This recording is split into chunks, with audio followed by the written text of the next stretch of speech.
Hi and welcome to the Stefan Livera podcast, a show about Bitcoin and Austrian economics. Today for episode 149, my guest is Waxwing, aka Adam Gibson. So I'm just recently back from my trip to Austin and London and had a fantastic time. I had the pleasure of attending some different meetups with various different Bitcoin developers, Andrew Polstra, Andrew Chow, James Chang, Chris Stewart. I also did a couple of listener meetups while I was in London and also had the chance to MC the Advancing Bitcoin conference. This interview was recorded at the Advancing Bitcoin venue. But first, a word on behalf of the sponsors of the show.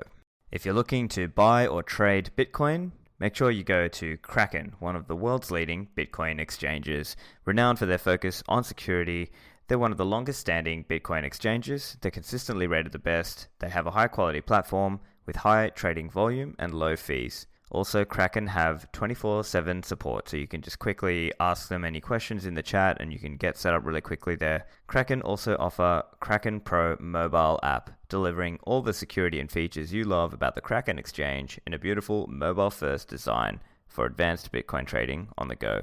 There's also Kraken OTC Desk for those seeking more private and personalized service.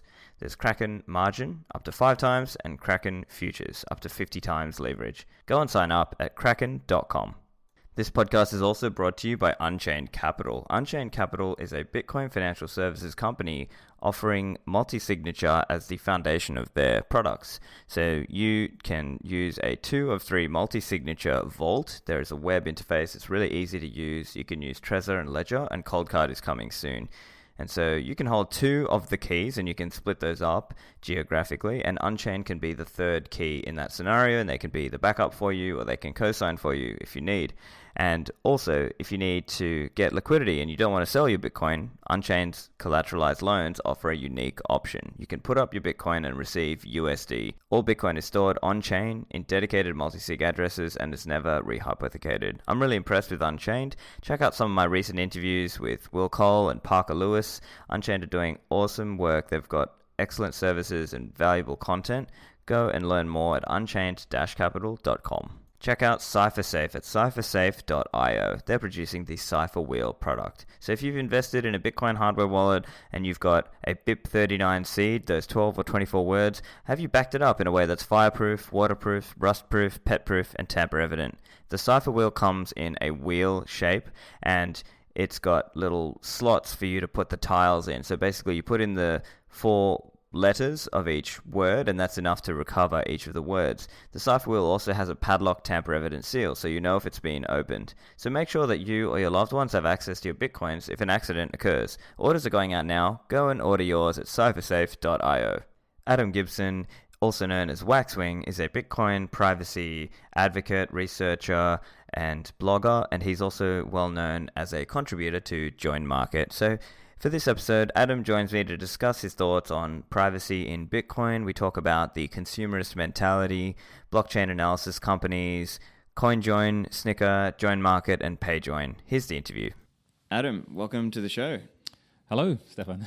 Thank you for joining me. I've been very keen to have you on the show. I guess some listeners will know you as Waxwing. You're probably more known as Waxwing than as Adam. A little bit more, yeah. Yeah, but I'm a big fan of your work. I really like what you've done in terms of putting out a lot of educational stuff like your blog and your work with JoinMarket, and obviously got a history within the space and a focus on, I would say, Bitcoin privacy and also around the cryptography and the mathematics behind it. I think obviously you've done the origin story. I'm sure you've done many. But if you could just give just a basic background on yourself, just for any listeners who don't already know you. Sure. My background is sort of a mixture of engineering and teaching, especially mathematics teaching. My degree is in mathematics and physics, and I've done various kinds of.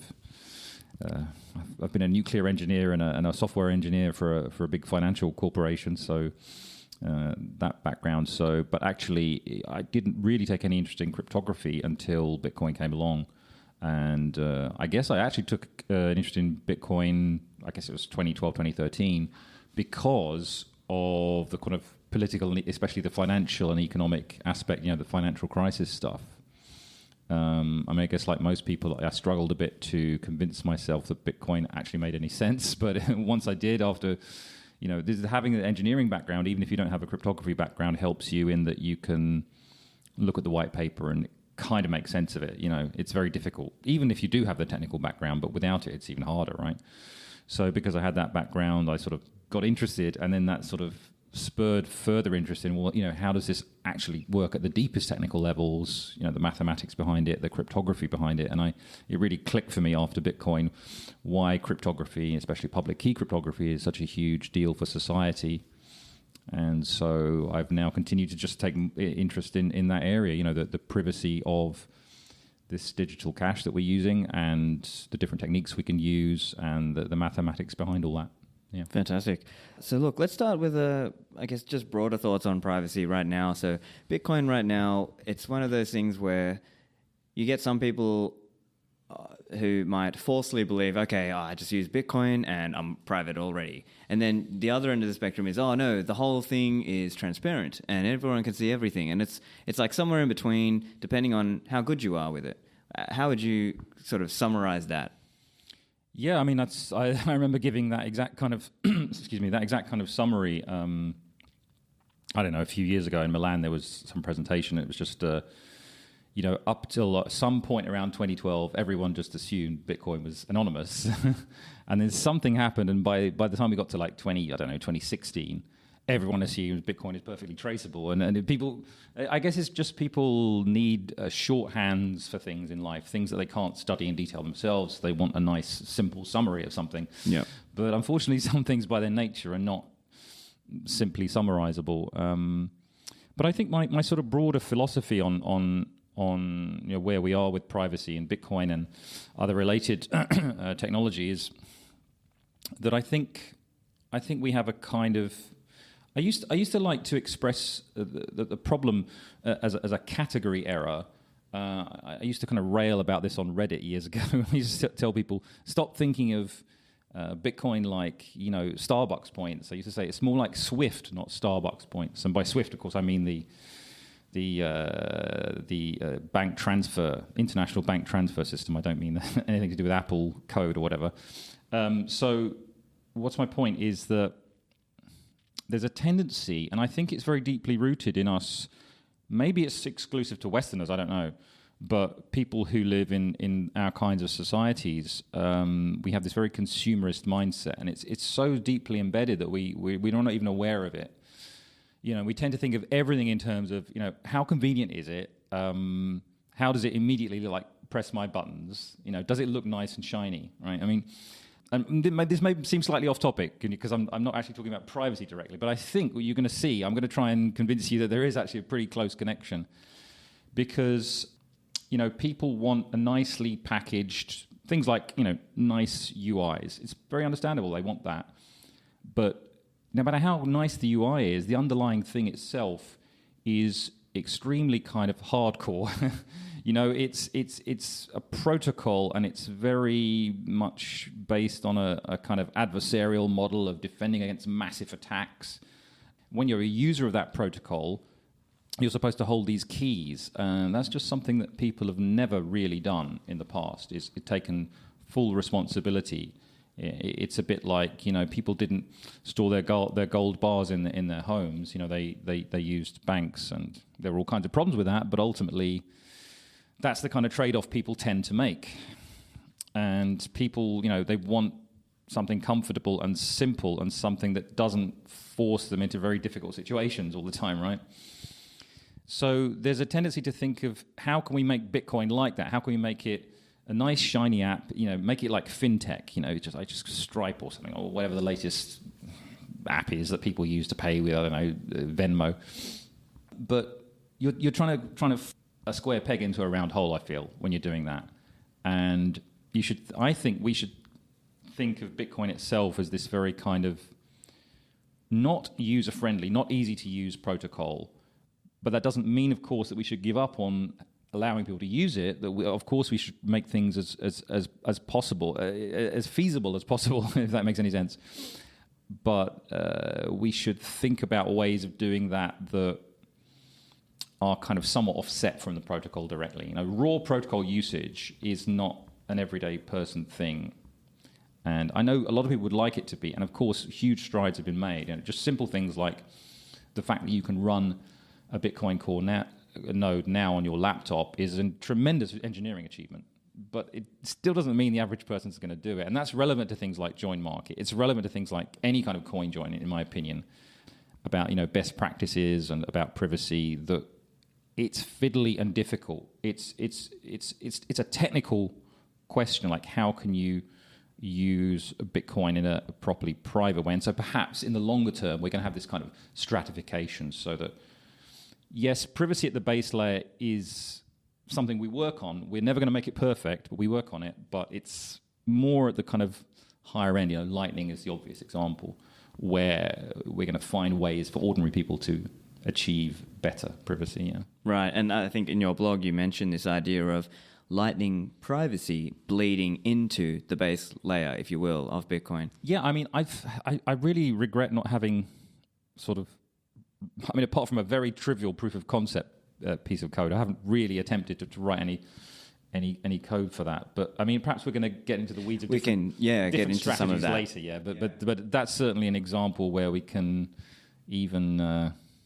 That's an even more sophisticated way of looking at it, right? Because you're now saying it's not just that we have like a base layer and higher layers, but also we can interact between them in certain ways, which is definitely true. Yeah, good point. And I think the point you are also making is that the use of Lightning can fundamentally change some of the underlying assumptions about the behaviors on Bitcoin's on-chain traffic in that sense. Yeah, I think that's a natural evolution that's likely to happen, at least in an optimistic scenario, that the character of behavior on chain is going to change dramatically. It's going to be more in the long-term settlement-style transactions. I mean, I sort of envisage it like, large corporations or even governments, transacting on chain, and individuals can, appeal to it as a sort of last resort, but often will probably not be doing so directly. And I know this is kind of thing that absolutely massively triggers a very large section of our current community, and especially people who have left our community. Shall we put it like that? Yeah,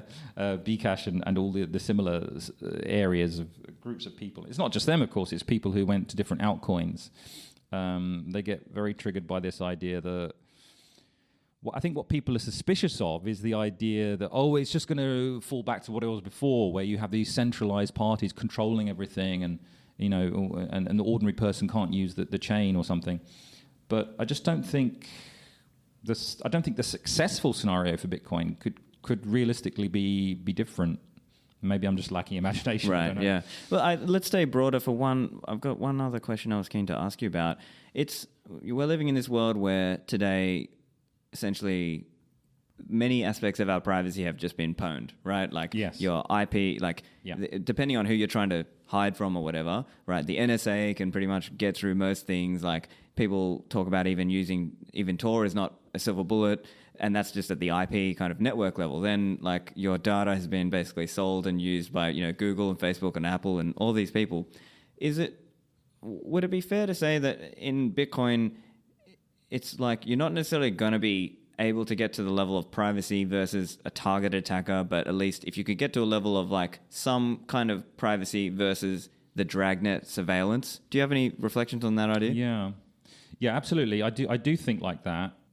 And I think it also ties back in, again, your comments about Google and Facebook and what have you, to this thing about the consumerist mindset, which maybe I didn't really fully explore what I was trying to say there, but I'm trying to get at the idea that if you want to be part of this sort of new cypherpunk world, so to speak, involving, actually using Bitcoin, not just, going to Coinbase and buying some or whatever, then you're going to have to kind of toughen up a bit and stop being this, this incredibly soft world we live in, where we just give in all the time, just take the easy way out. I'll just use Facebook because everyone's on it, And I heard these terrible privacy violations, but at the end of the day, people just don't care enough. And I think if you find that you do care enough, then join us and be part of this whole experiment. But you can't. What I'm trying to say is you can't have your cake and eat it. You know, you can't actually be. Oh, I'm just going to go back to the normal consumer mode of doing things, and if I'm going to have a Bitcoin wallet, it's going to be on my phone, and it's just going to be one click. I'm never going to have to do anything. My bank is going to be hooked up to it. Well, look, I mean, if you're going to be like that, then it's the same as Facebook and Google and all that stuff. Of course, everything's going to be tracked, everything's going to be traced, and it doesn't matter if you're using some incredible zero-knowledge proof or whatever, because all you're doing ultimately is hooking your name up to some service provider and having all your data flow through them anyway. So, you know, I'm sort of ranting the same thing over and over again, but you get my general point. Sure. So look, when we're trying to be private in Bitcoin, there's a lot of different ideas floating around. Some of them are more, let's say, theoretical, and some of them are a little bit more kind of, here's something practical that a person could really use. And like over the years, many people have thrown out a lot of different ideas. That's right. It's kind of difficult. So, and I guess the other point is that there's not really like I think you were making this point earlier, is that it's not like there's a prescriptive do X, Y, and Z and you're safe. There's this kind of, there's certain tools you can use and they can give you a better chance. Well, I don't know if this is too nuanced, but you can take a very prescriptive approach. You can decide that there's this set of steps that one must take. The question is, of course, how practical that is. You know, we look at something like ZeroLink, the whole kind of project from the Wasabi guys.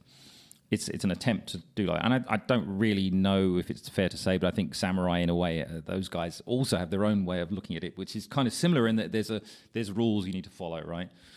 But ultimately, life is messy. You can't, I mean, especially with something like financial transactions, you can't like control every single aspect of it all the time. So, but perhaps a more important or deeper point is, let's say you were able to follow those kind of strictures, like I'm going to control exactly how I spend every UTXO under every circumstance. Even if you can somehow like arrange for that to be the case, I personally think that is a road which has sort of diminishing returns. Like there is definitely value in it. If you want to be very serious about your privacy, there's definitely value in, for example, just simply coin control. So instead of just arbitrarily spending, actually controlling which groups of coins get spent together.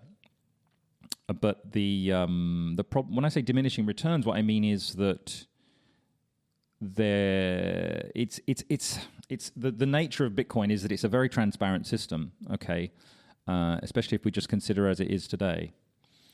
And when you combine that fact, so there is just the fact that there is a transaction graph alone, even if you had blinded amounts, which we don't, and you combine that with metadata. There are just so many avenues of attack that that's why I would tend to be on the side of what you were saying earlier, which is that if you're trying to defend against targeted attacks, you know, with something like Bitcoin, good luck. I mean, it's almost impossible, right? You'll have to be very clever. But that doesn't mean that we just throw the whole idea of privacy out and we just, forget it. But if we use kind of what I would describe as opportunistic methods, well, I guess there's two kinds of methods that I really like. One of them is the more sort of opportunistic, and the other one is the kind of steganographic. So the opportunistic method is I just want it to be fairly normal for me to do, let's say, a CoinJoin now and again. And I'm not actually that focused on it having a specific pattern necessarily. I mean, it might be nice, for example, if it has a larger anonymity set rather than a smaller one, yeah? But really, I'm over a long period trying to improve the, so to speak, privacy health of my ecosystem. And that word ecosystem brings up the other point, of course, which is that it's crucial, or at least there's a huge magnifying effect from the more people you get involved doing it, and the more heterogeneous the group is that does it. It's not just having a large number, but having different types of people, you know. So if only, I don't know, if only exchanges do one method, then you want the exchanges and the consumers and the businesses and all the other people just doing. You want it mixing up. So that's the opportunistic idea that I'm not actually aiming to say that by March the 1st I have perfect privacy on all my coins or 10,000 anonymity set or whatever.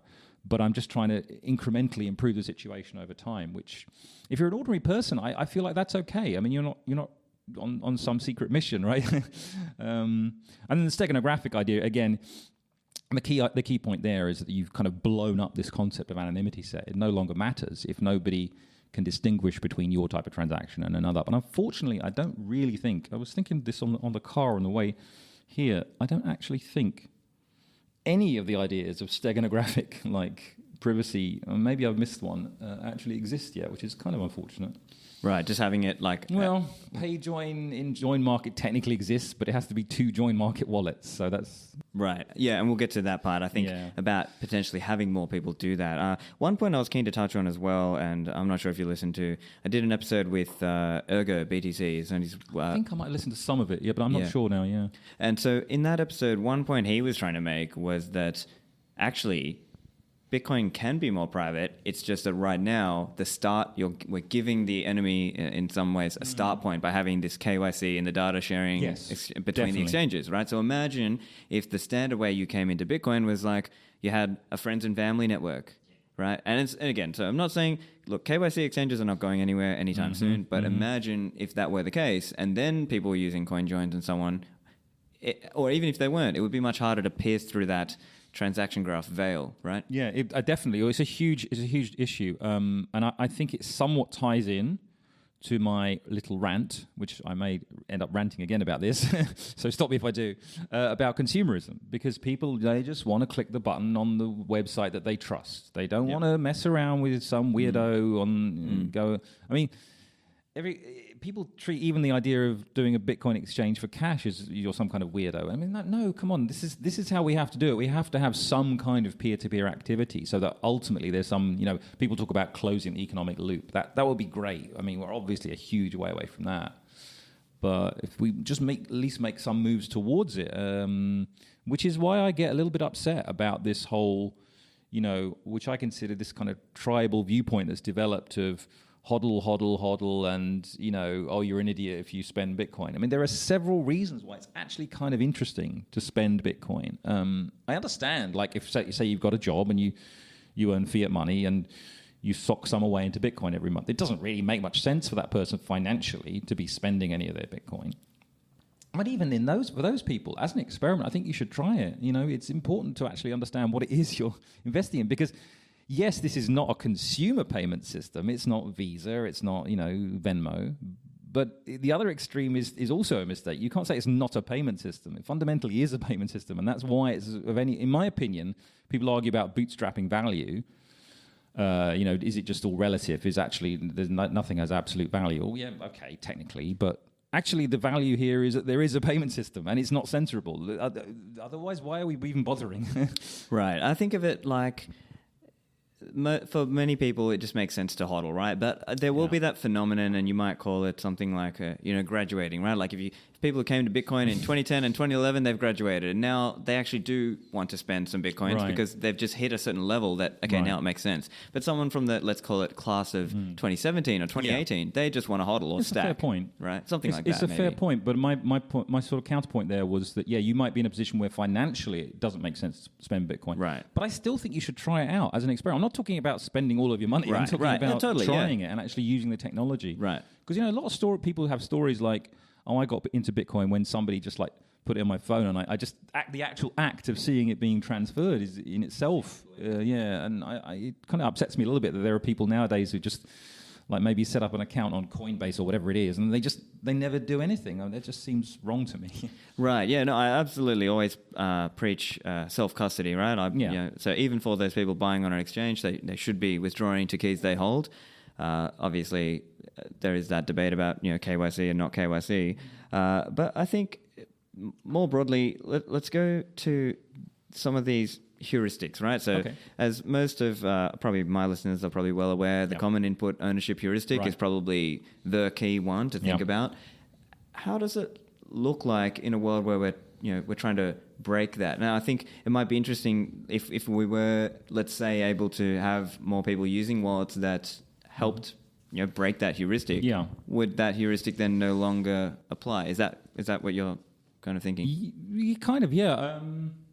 So I think it's like I know this is a very pretentious term, but I've been taken to using it recently in these discussions. Is the term Schelling point.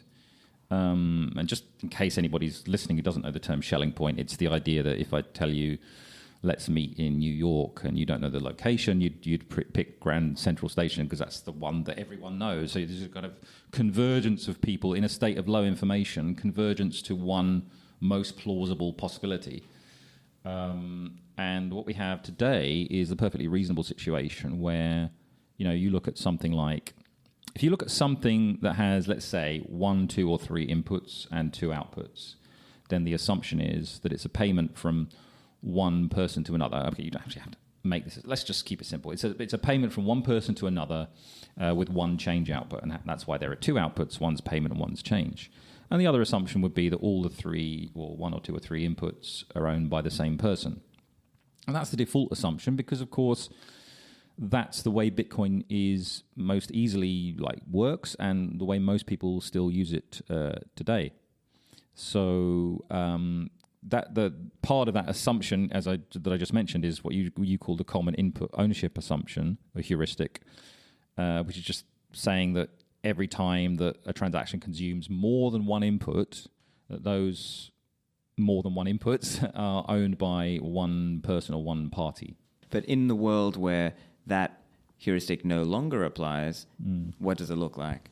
Yeah, so what that could mean is it could be the case that CoinJoin was let's be crude about it. Let's say CoinJoin was used more than 50% of the time. So somehow that Schelling point flips, and it's no longer the natural assumption that all the inputs are owned by one party, because in a CoinJoin, by definition, that's the opposite is the case, that there is more than one person involved in creating the transaction and contributing inputs.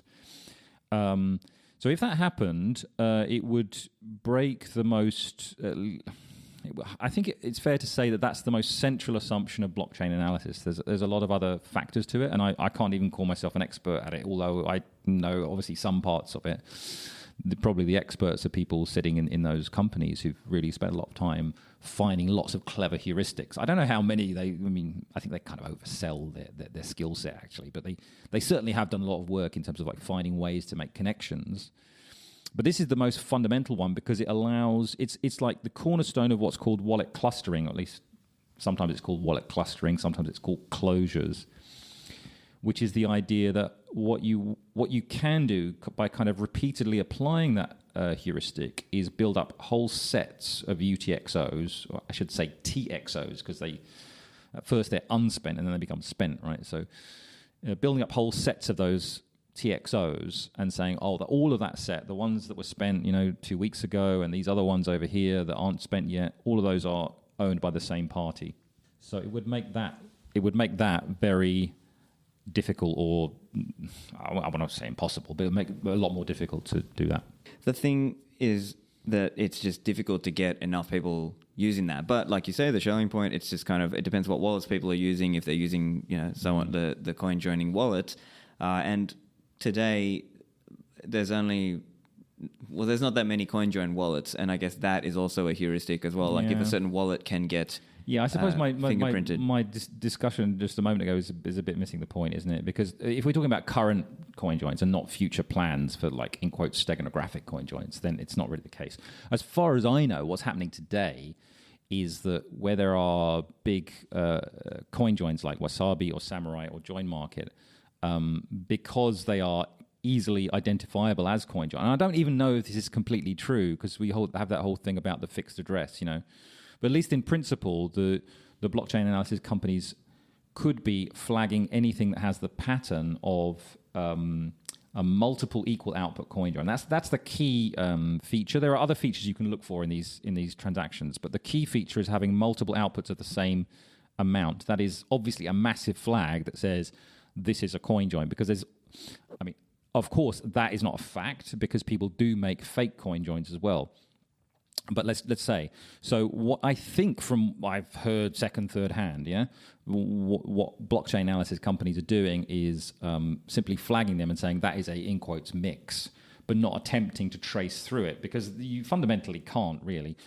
I think there's more they could do. For example, they could trace the change and connect the change with the inputs. Maybe they are doing that, maybe they're not, I don't know. But they can't fundamentally trace through the equal sized outputs. So what's my point? My point is that is that's not the same thing as if we had coin joins which weren't obviously coin joins, because in that case they might be trying to apply the common ownership heuristic and being wrong in applying it. And in fact, that's not even theoretical, that's a fact, because going back even several years, walletexplorer.com, which was the first like public blockchain analysis facility that was available to the public, I remember explicitly like trying addresses that I had from JoinMarket and plugging it in there and seeing it connected to Mt. Gox. Right, because it was in a cluster. It was this massive cluster which they'd erroneously assigned me as having being the same person as another person I'd coin joined with. Many of them, in fact. Right, and who knows? Like those coins might have come a long way before they got to you. Just a complete mess. It perfectly illustrates that the fact that blockchain analysis is kind of snake oil. I mean, it's a bit sort of clickbaity to say that, but there's an element of truth to that. Yeah, you know what I mean. Don't you? And look, with the blockchain analysis companies or whatever, chain spies or whatever you want to call them, they have some blog posts and they talk about, this is how we caught the criminals and whatever. And typically, when you look at those, oftentimes it's that the criminals weren't very sophisticated. Yeah. It's that they were doing address reuse. So, in your view, how much of this privacy problem? How much of that is address reuse? Like not even just like they're just simply not even using HD wallets. Or for the listeners, HD, hierarchical deterministic wallets, meaning you generate a new address rather than reusing addresses. So Adam, did you want to comment just on address reuse? Yeah, I mean, I'm just trying to think of examples of what I've read in the past, whether it be blockchain analysis company blogs or similar analyses of criminal cases. And the one that always springs to mind is that guy with an incredible name, like Karl Mark the Fourth or whatever. Do you remember? Oh, you don't remember this crazy story about the Silk Road case where the two of the FBI, no, I think one of them was FBI agent, one was a Secret Service agent, and it turned out that, I mean, these were the guys that arranged the fake hit, right? But at least one of them, ended up being a criminal themselves in that they were they took a whole bunch of money out of the Silk Road account because they got admin access or whatever, and tried to sell it. Well, not tried to, I think did sell it, either maybe via BTCE or something.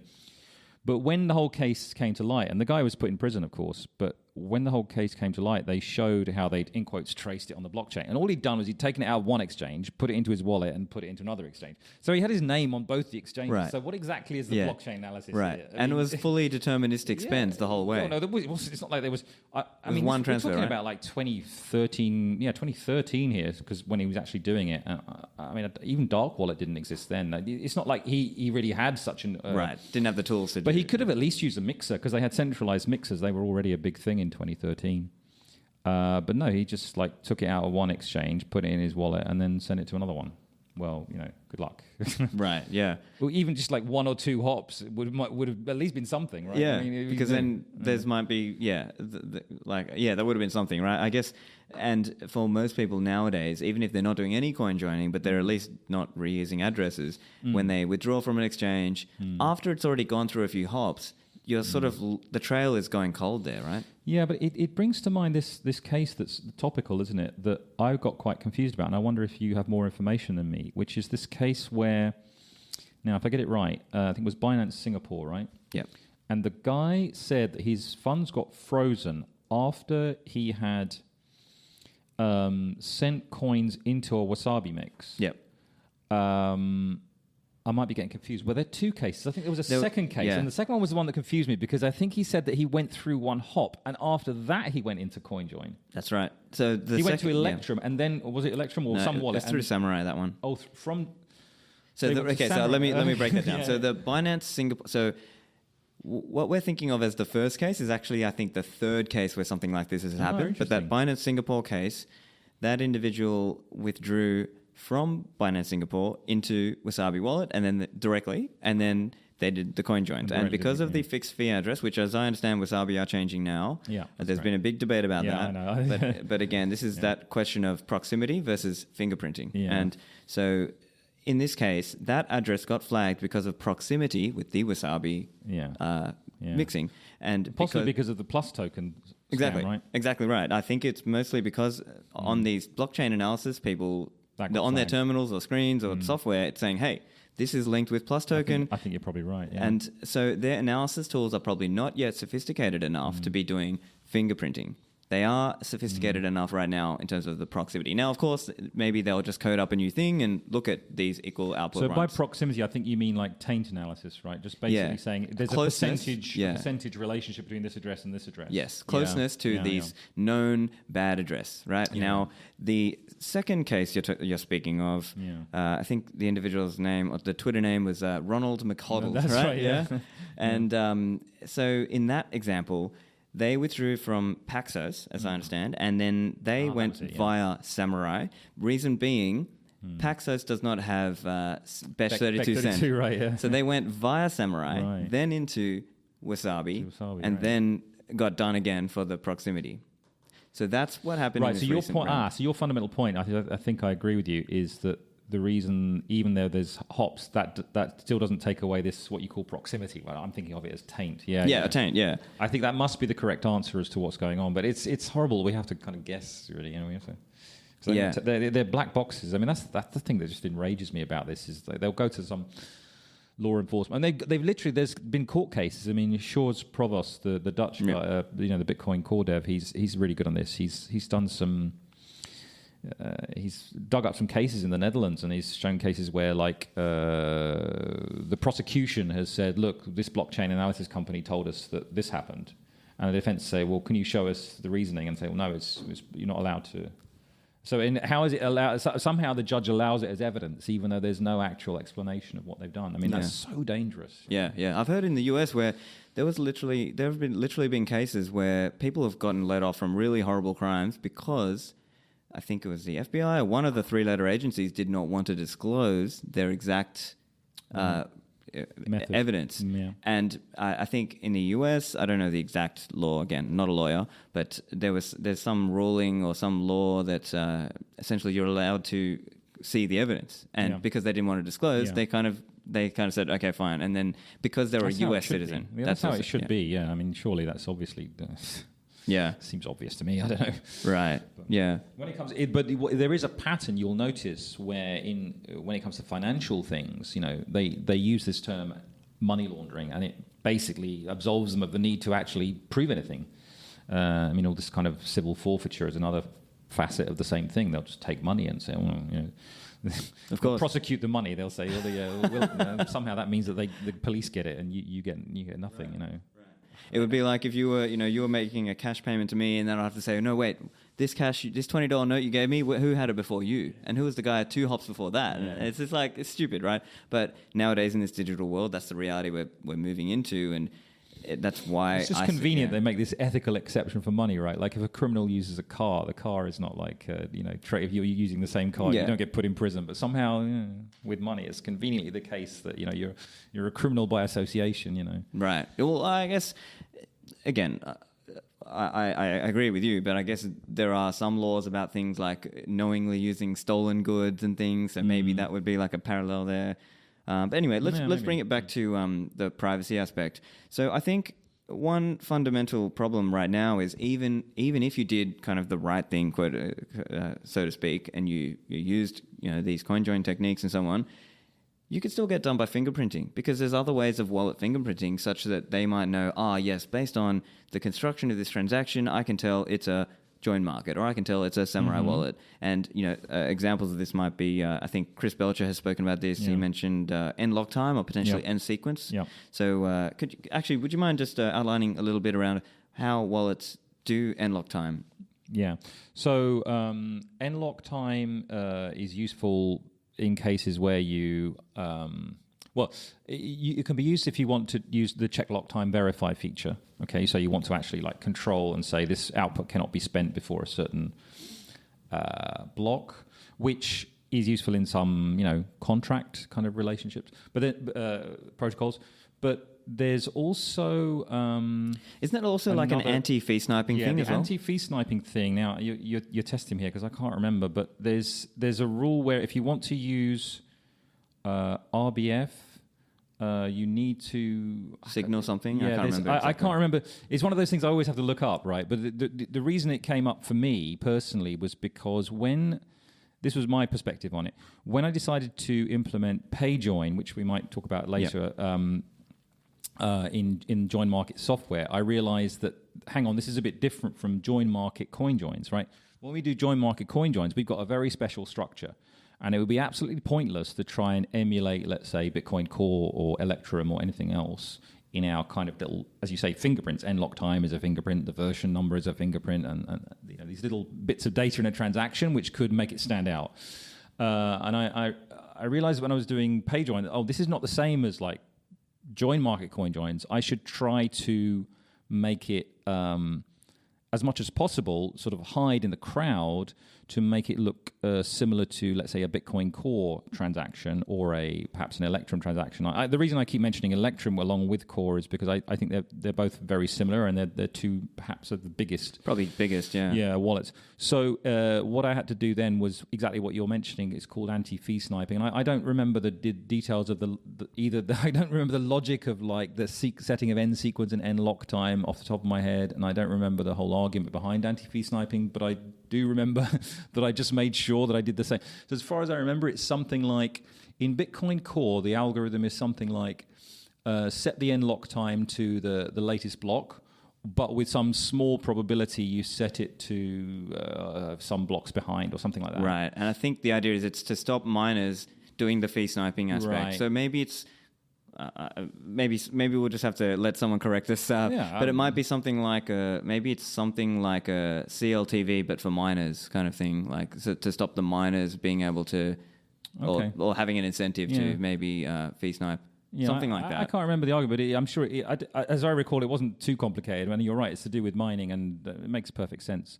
But the reason it's a bit confusing is because there's the rules for both RBF and CLTV are a bit obscure, and you both have to consider the end sequence value as well as the end lock time value. And the end sequence is the sequence number that's set on each input, and the end lock time is an overall setting that's just put at the end of the transaction serialization. And there are some other wallet fingerprints as well. So the ordering. So as most people will know, there's inputs and outputs in every transaction, and then the wallet has to order those, and then the 0th and the first input, and the ordering that it puts them, it might put the change output first, or it might put it last, and but I mean it might, but in theory, but in practice, there's only two options that are ever used, right? One of them is just completely using a random shuffle from whatever your local software library is telling you is random. It doesn't have to be cryptographically random, so it just be random.random in Python or whatever. That's one option. The other option is only subtly different, which is BIP69, which is lexicographical ordering, which is effectively random, but it just chooses to make it random in a way that is verifiable to all parties. So, I mean, people have subtle arguments, pros and cons of the two methods, but the difference is fairly minor, to be honest. Got it. So actually, on that question, I've heard of some browsers trying to do this. I'm not sure if browsers do this. Browser fingerprinting. Yeah, so that's huge, but as an anti-fingerprinting tool, I've heard of one browser, I won't name just in case, but the idea is that you would look at what are most other people doing in terms of like what fonts do you have installed, what's your resolution, what's your this, that, and the other, and then bluff as that or spoof your values of that. Would it be valuable for someone to do that in terms of Bitcoin wallets and say, okay, most people are signaling RBF, most people are signaling this, most people are using BIP69? You mean dynamically, I guess, as opposed to, because I think that does happen currently. Wallet developers sit down and think to themselves, well, which set do I want to be a part of? I want to be a part of the biggest set. But the problem is often the reason somebody's sitting down and writing a wallet is because they have some special unique feature about it. Yeah. And that means that they can't. Although the obvious example is Blockstream Green, right, which uses customized like GPubs instead of like XPubs and things. Oh, I didn't even know about that. But I know that they have their sort of multi-sig set up, and it's their own special thing. So while they can't realistically hide in the crowd of, let's say, Bitcoin Core transactions, or as far as I understand it, maybe there's some exception to that rule. But my general point is, wallet developers, as far as I know, all think about this and try to, if they can, join the party, so to speak. But there's oftentimes quite a lot of limits on that. And in the case of JoinMarket, and I guess the same is true of Wasabi and Samurai, there's this kind of almost flip case where. Well, no, it's the same case where you just have no chance of hiding in the crowd. Your transactions are very obviously flaggable, so there's pretty much no point, which is, of course, why Wasabi originally was saying, well, what's the point in changing our fee address, because we're completely transparent anyway. And I don't want to get into that argument because I know people got into a big argument. Right, yeah, about people it. are going to come at you for it. But look, I guess the other way to think of it is maybe you can't necessarily bluff as, Bitcoin Core, but maybe then the question is building up a big enough user base such that you have enough of an anonymity set. Yeah. But then the question is, how many Samurai Wallet users are there? How many Wasabi? How many JoinMarket users are there? And as you said, we're living in a very consumerist, short time horizon society. So they're not necessarily going to be thinking about using these privacy tools. Yeah, exactly. Great. So look, what about let's say we get Taproot, and then that might be another vector for fingerprinting, right? Because at the start, not everyone will be using Taproot. And then again, they will start distinguishing, saying, oh, that's a Taproot output. Oh, no, that's a SegWit. When we had the review thing, I remember making that comment, but I felt guilty making a comment because it's not very helpful, is it? I mean, obviously it's the case. If you're trying to create a new thing that's better than an old thing, then initially it's going to be worse. Yeah, but I think with Taproot, most people will accept it's a short-term pain for a long-term gain. Yeah, and that's the idea anyway, yeah. But there's an important point there, I think, which is that there there ideally should be an economic incentive to switch, and not just... This is something we've often discussed in the kind of Bitcoin privacy communities. We're never really going to get there unless we can find ways to make it not necessarily more convenient, but at least cheaper to do, let's say, CoinJoin, than not do CoinJoin. Right. I mean, maybe that's just too optimistic, but there are, the obvious one is Schnorr input aggregation. Cross-input aggregation, signature aggregation. The problem with that is that it sounds nice, but it really just incentivizes the co-creation of transactions. What it doesn't incentivize is actual anonymity sets, because if I do my payment transaction with you together, but that's all we're doing. Like, I'm making a payment output and a change output. You're making a payment output and a change output. They're obviously extractable. You can easily see by looking at the values. So we see without blinded amounts. I see, but Schnorr input signature aggregation doesn't actually incentivize CoinJoin in the sense that we mean it. It only incentivizes it in the completely trivial sense of putting inputs and outputs together. It doesn't actually create privacy. Right, but doesn't... I guess... Okay, so that's an interesting one as well. So we could talk about that idea of multiple interpretations on a transaction, right? And I think we're going into like the Boltzmann and Stonewall conversation as well. And I think you had a great. So a couple of years ago, just background for the listeners, there was a GitHub gist. Think of like a little blog page if you're not familiar. And basically, Laurent MT from oxt.me, and which was later purchased or merged with Samurai Wallet, so part of the Samurai Wallet team, put out this idea of Boltzmann. And essentially, as I understand it, it is around trying to assess the amount of entropy in the transaction and the entropy across the blockchain. And I guess the argument from Laurent and the Samurai guys would be something like, look, high entropy does not necessarily mean you're safe. It's more just like low entropy means bad. And it means if your transaction is deterministic, i.e. I know exactly if I send you with one input, all of it, it's clear that I owned it, right? That's 100% link, And so I guess the idea that's coming from like the Samurai team is something like, if you can craft your transactions in a way there are multiple interpretations of it, it can look like a CoinJoin. Now, you had an interesting back and forward there.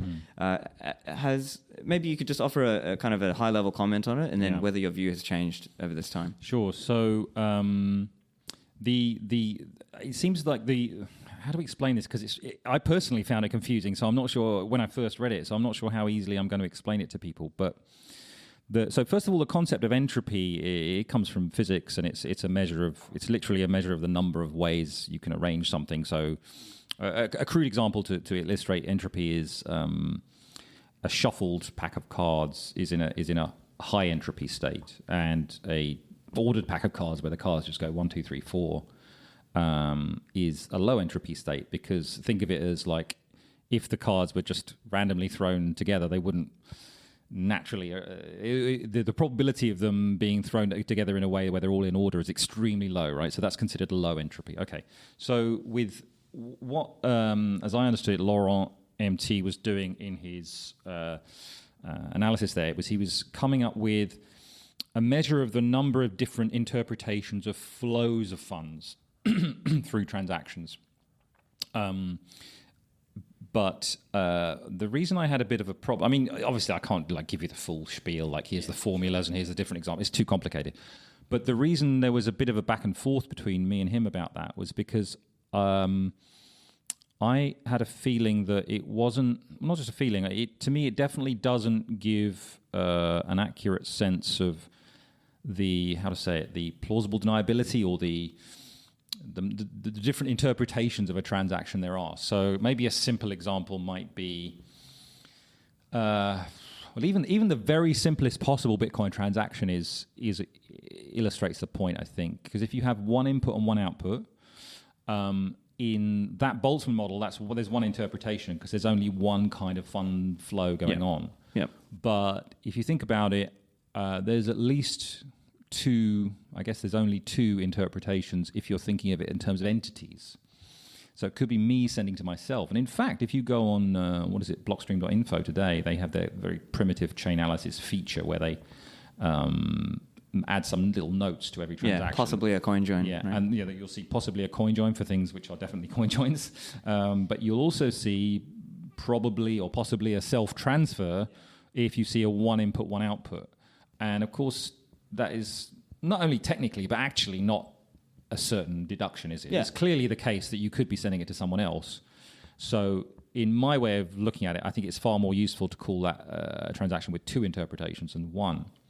And if you go and so when we had the little argument on the gist, I ended up saying, "Oh, I see what you mean. You're distinguishing between link entropy and node entropy." So no, I think he uses those terms, and I agree with him. So node entropy, by node, I would mean like the individuals or the entities like making transfers between each other, and the links would be like the flows of funds. And in the case of something like a CoinJoin, so when Samurai are building CoinJoins, it makes perfect sense to look at the link entropy as a measure because it's saying how many different ways could the funds flow between these clearly multiple entities, right? But I'm more focused on this idea that we want to maximally encourage confusion and uncertainty about the interpretation of transactions. In general. Yeah, in general, by using opportunistic methods, but especially by using steganographic methods. And that would, in that case, you really want to focus on the other number. So a good example is like I'll probably forget the correct number, but if you had a two input, two output transaction, you can use what's called in mathematics the Bell numbers, the formula to calculate the number of different kind of partitions, is the technical term for it, of that set. And it's surprising, even at a small scale like 2 and 2, I think you end up with 15 different interpretations. And at first that sounds too high, right? Because you're thinking like, oh, maybe there's one person paying, or maybe it's a CoinJoin with two inputs, so there's two people paying, so is there really going to be 15? But there really are, because think of it that every time you have an extra element, either an input or an output, that could be another person. So the most complicated case could be, with 2 in and 2 out, could be Alice and Bob pay Charlie and David. So you could have one person, which is a completely fake 2 in 2 out CoinJoin, or just a random pointless 2 in 2 out self-transfer. You could have two people, and there's multiple ways that could be arranged. And then you could have 3 people, there's multiple ways that could be arranged, right? And then 4 people, there's kind of only one, really, because there's no point switching them around. So anyway, if you do all the counting out, you come to 15. And then if you go up to like 5 bits, 3 in 2 out or 2 in 3 out or something, the number starts to really blow up. I think it gets to like 52 or something when you with when you consider it from this kind of different perspective. From this, what we were calling in that discussion node entropy, which is like, which I think is the more important. Okay, so upshot is there's 2 different ways of looking at it, right? Yep. And I think both are valid, and I certainly see why he did the way he did it.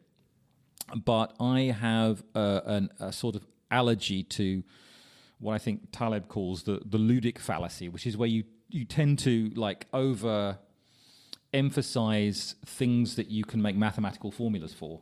Right. This is looking for the keys where the street light is, rather than it could be anywhere on the road. Yeah, it is a subset of that general sort of paradigm. It's specifically the one where because you can quantify something, you place more importance on it than you actually should.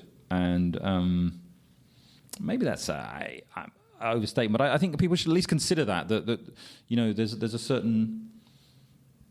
there's a huge amount of uncertainty in the nature of Bitcoin transactions, which ultimately comes from one key property, which is the fact that, as I've said it before, Satoshis are not watermarked. This idea that it's a many input and many output mapping, and as long as you actually make use of that, you've just intrinsically got ambiguity in where the funds are flowing. So you see even in like the OXT or whatever entropy model, there's I think it's a fair statement that model assumes no payments. I'll have to think about that actually, but because the natural way it works is that you've got a CoinJoin and there's clearly like matches between inputs and change by doing subset sum.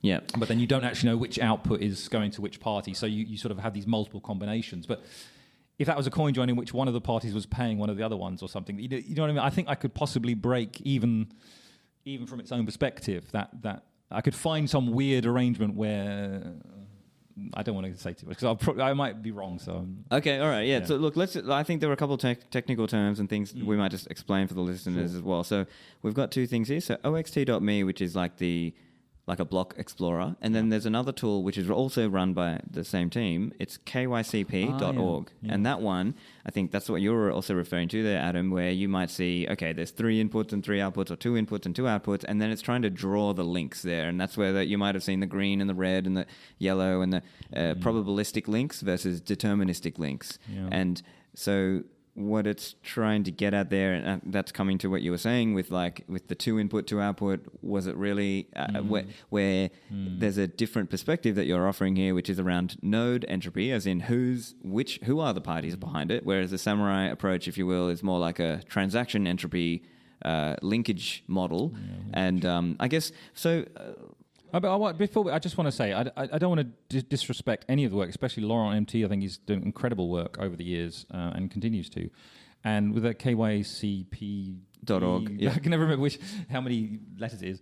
I've only actually looked at it a few times. I mean, it's not like I know in detail how all the things that they're doing, but I'm asking people to be a bit more skeptical of being too concrete in that kind of analysis. I think that's really all I'm saying. And it's not that I think that their science is wrong or something. I'd probably, if I did a detailed analysis, I'd probably find things I disagreed with. But and I also think it's a valuable service to actually give people something to look at. But I just want people to be a little bit, try to avoid the trap of just falling into, this is just like a button I have to press, and now I'm safe. Yeah, right? now I'm Whatever, safe because this website tells me I'm safe. That's what I'm worried about. Right. Yeah. And vice fairness, versa, people thinking that no, this is clearly this coin went from here, like traced through 10 different transactions because some website told me so. Whereas I gave the example of Wallet Explorer, completely wrongly associated my addresses with Mt. Gox. I mean, what if I'd ended up in court or something because of that? You know. Did you see what I mean? So yeah. I get you. Be careful is what I'm saying. Yeah, and in fairness, I think most of the times that I've seen like the Samurai guys talking about it, I think most of them have kind of railed back against this idea of so-called perfect privacy, and that's it doesn't exist, and really it's just you use certain tools and they may improve your odds. I think that's how I'm thinking of it. But I think it also comes to how holistically you're looking at it as well. Because here's an example: you might be not segregating your coins. So, for example, you might have, if you had some coins that you got from a KYC exchange and then some non-KYC coins, and then if you sort of merge them or spend in such a way that an outside observer is able to cluster that all together. Is able to attempt to cluster. They don't know because, right? That's right. They can attempt to cluster. The common input ownership heuristic may be false. That's right. And so I guess it comes to that point. And also one other point I think would be good to touch on. You mentioned earlier subset sum analysis. Right. Could you just break that down for the listeners? Yeah, so that's just the simple idea, really. If you have a bunch of numbers, especially if you have two sets of numbers, like, I don't know, 1, 2, and 7 on one side, and then you have 3.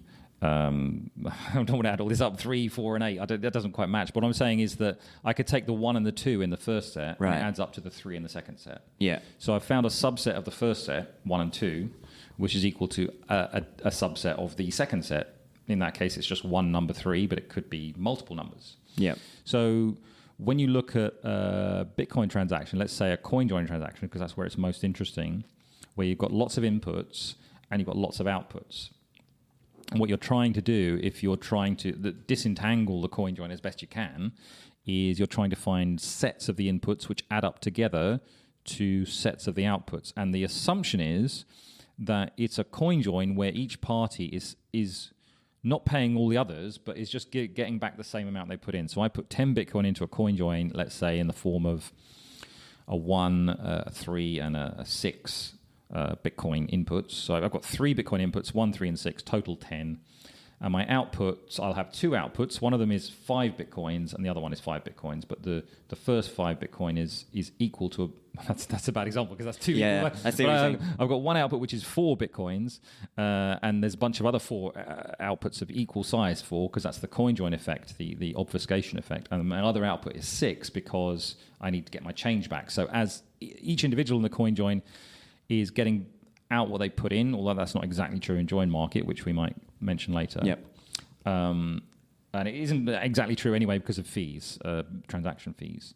But generally, with a certain tolerance, if you're a blockchain analyst, you can say, well, I'll just give it like a 1% wiggle room. But basically, if I can find sets of inputs that add up to sets of outputs, I can assume that they're correlated. And of course, the fly in the ointment there is that one of the outputs is equal to a bunch of other outputs, so you don't know which one you should associate to that subset. So subset sum analysis is how you, at the very least, you're going to be able to extract common inputs and change outputs in a standard classical equal output CoinJoin.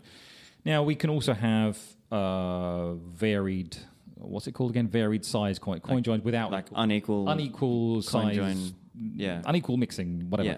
Yeah. We can just abandon that whole idea of having equal sized outputs to create a specific and obvious obfuscation effect, and then we try and rely on a kind of combinatorial difficulty of the problem of finding subsets.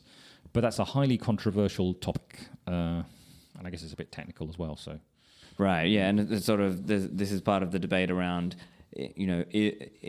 zero link and actually having zero deterministic links. I think one other point that comes to my mind is whether the mixer is trying to deal with fees inside the mix, or does the fees sort of outside the mix, or like a pre-mix. Oh, the fees. You're talking about fees now. Okay. Like or for the. But I guess that's one part of it. But yeah, look, let's. I also wanted to just quickly talk about, because we talked about subset sum analysis, and you mentioned how CoinJoinXT, this idea of trying to break that with Lightning. Yeah, this is an idea that I think I forgetting the years now, but I think I presented it in 2017 in Lisbon. I hope it was 2017, and now you mention it, I'm trying to think what was the line of process of thinking that led to this. It was something like that was it, yeah, because it was shortly after SegWit had activated, and obviously SegWit has this really cool property that it allows you to build, and this is actually something that's written explicitly in the BIP, and I don't think many people pay any attention to it, but it explicitly says, what you can do? You can build sets of transactions in advance and pre-sign them. And of course, that's what Lightning does, right? But that's just one way of using this feature that SegWit has. You can make transactions in advance, pre-sign them, and you can be sure that they'll be valid if the kind of starting transaction actually gets mined, And somehow or other, I came up with the idea that to improve so one goal you might have is you look at something like JoinMarket or Wasabi and you say, well, that's great and everything, but I would prefer that my transactions aren't obviously CoinJoins and can easily be flagged as CoinJoins, right? And one way so when we use the word steganographic, we're referring to the idea that you could make a kind of cryptographic or a hiding effect, but without making it obvious that you've done it, or an obfuscation effect without making it obvious that you've done it. So obviously JoinMarket doesn't have that property. Wasabi doesn't have that property. PayJoin does, which we'll probably talk about in a minute. But this was an idea that I thought might actually be even better than PayJoin in a way, which was to do CoinJoins, but to have them kind of spread over multiple transactions. So the simplest example would be if you, Stefan, and me arrange, now let's say we've both got, 5 Bitcoins to mix. and instead of just creating 2 equal size 5 Bitcoin outputs or whatever size, let's instead pre-sign 2 or 3 transactions. And in one of these transactions, I'm going to be paying you 4 Bitcoins. And in the other transaction, you're going to be paying me 4 Bitcoin. So the outputs won't look like equal, okay? But the trick of it is that we won't have to trust each other because we use... This is the negative, or at least it was before Taproot, is that the negative of this, it requires multi-sig to enforce the contract so that we both know that the other guy can't just cheat us by running away halfway through. Like, say, after the first transaction, you've got 4 from me, and then you don't bother with the second one or something. Right, like that. with honoring so, that initial Yeah, you deal. don't have to. Yeah. So, but very much like Lightning and these other systems is that you can use like a multi-sig address as a kind of an enforcement mechanism to make sure that it's possible. I'm sort of umming and ahhing because I'm not sure how much detail to go into. Yeah, sure. No, that's fine. But I'm trying to give the listener the general concept. And the concept is that once we agree between each other the pattern of transactions we want to make, so it's not just one transaction, it could be 3, 4, 10, whatever, then with a little bit of playing around, we can make sure that with a quick interaction between ourselves, it could be like, it's sub-second, right? We're going to basically send signatures back and forth in the same way as they do in Lightning on these transactions that we pre-agreed. And only when everything looks right at the very end do we then say, right, everything's correct. I'm going to sign and actually put money into the funding transaction, the actual start of the process. Yep. So at that point, that's where it all gets committed. And then when that funding transaction gets mined, either of us have the option at any time to broadcast the rest of the transactions on the chain. So if one particular transaction in the chain favors me and not you, you don't have to worry because you've got the ability to broadcast it anyway without my say so. So the extra kind of like, okay, so there's 2 extra things that's the basic idea, and there's 2 extra things that make it more interesting in my view. The first extra thing is that you can, using backout transactions, or using lock time, again, we were discussing earlier, you can like feed in other UTXOs along the chain. So it doesn't just have to be a simple like long chain of transactions. It could be like a tree, and even better, a tree maybe is a bit fancy, but even better is you could add other UTXOs further along in the path. So it's not, because otherwise from a chain analysis point of view, it's a bit too simplistic just having one entry point into such a thing. Yeah, I see what you're saying. It's nice to have multiple entry points. So that makes it more confusing. So, but then the final sort of endpoint of this, so I called it CoinJoinXT as a kind of joke, but because this was around the time when XT, Bitcoin XT, yeah. But the final phase of it was the reason you mentioned subset sum was because no matter how clever that is, and I think it is very clever, and I think even on its own, it's like really good anti-blockchain analysis feature because they won't know which they don't know. Like there might be a set of 10 transactions in a relationship, and they'll all be connected. So there'll be what we call contiguous. Technically, they're all connected together. So it's not like atomic swaps where the transactions are disconnected. So you might think that's bad, but the blockchain analysis doesn't know where in the whole transaction graph this set of 10 is. So he's got if he's looking for such a thing, he's got to find the entry point and do all the analysis on all the transactions.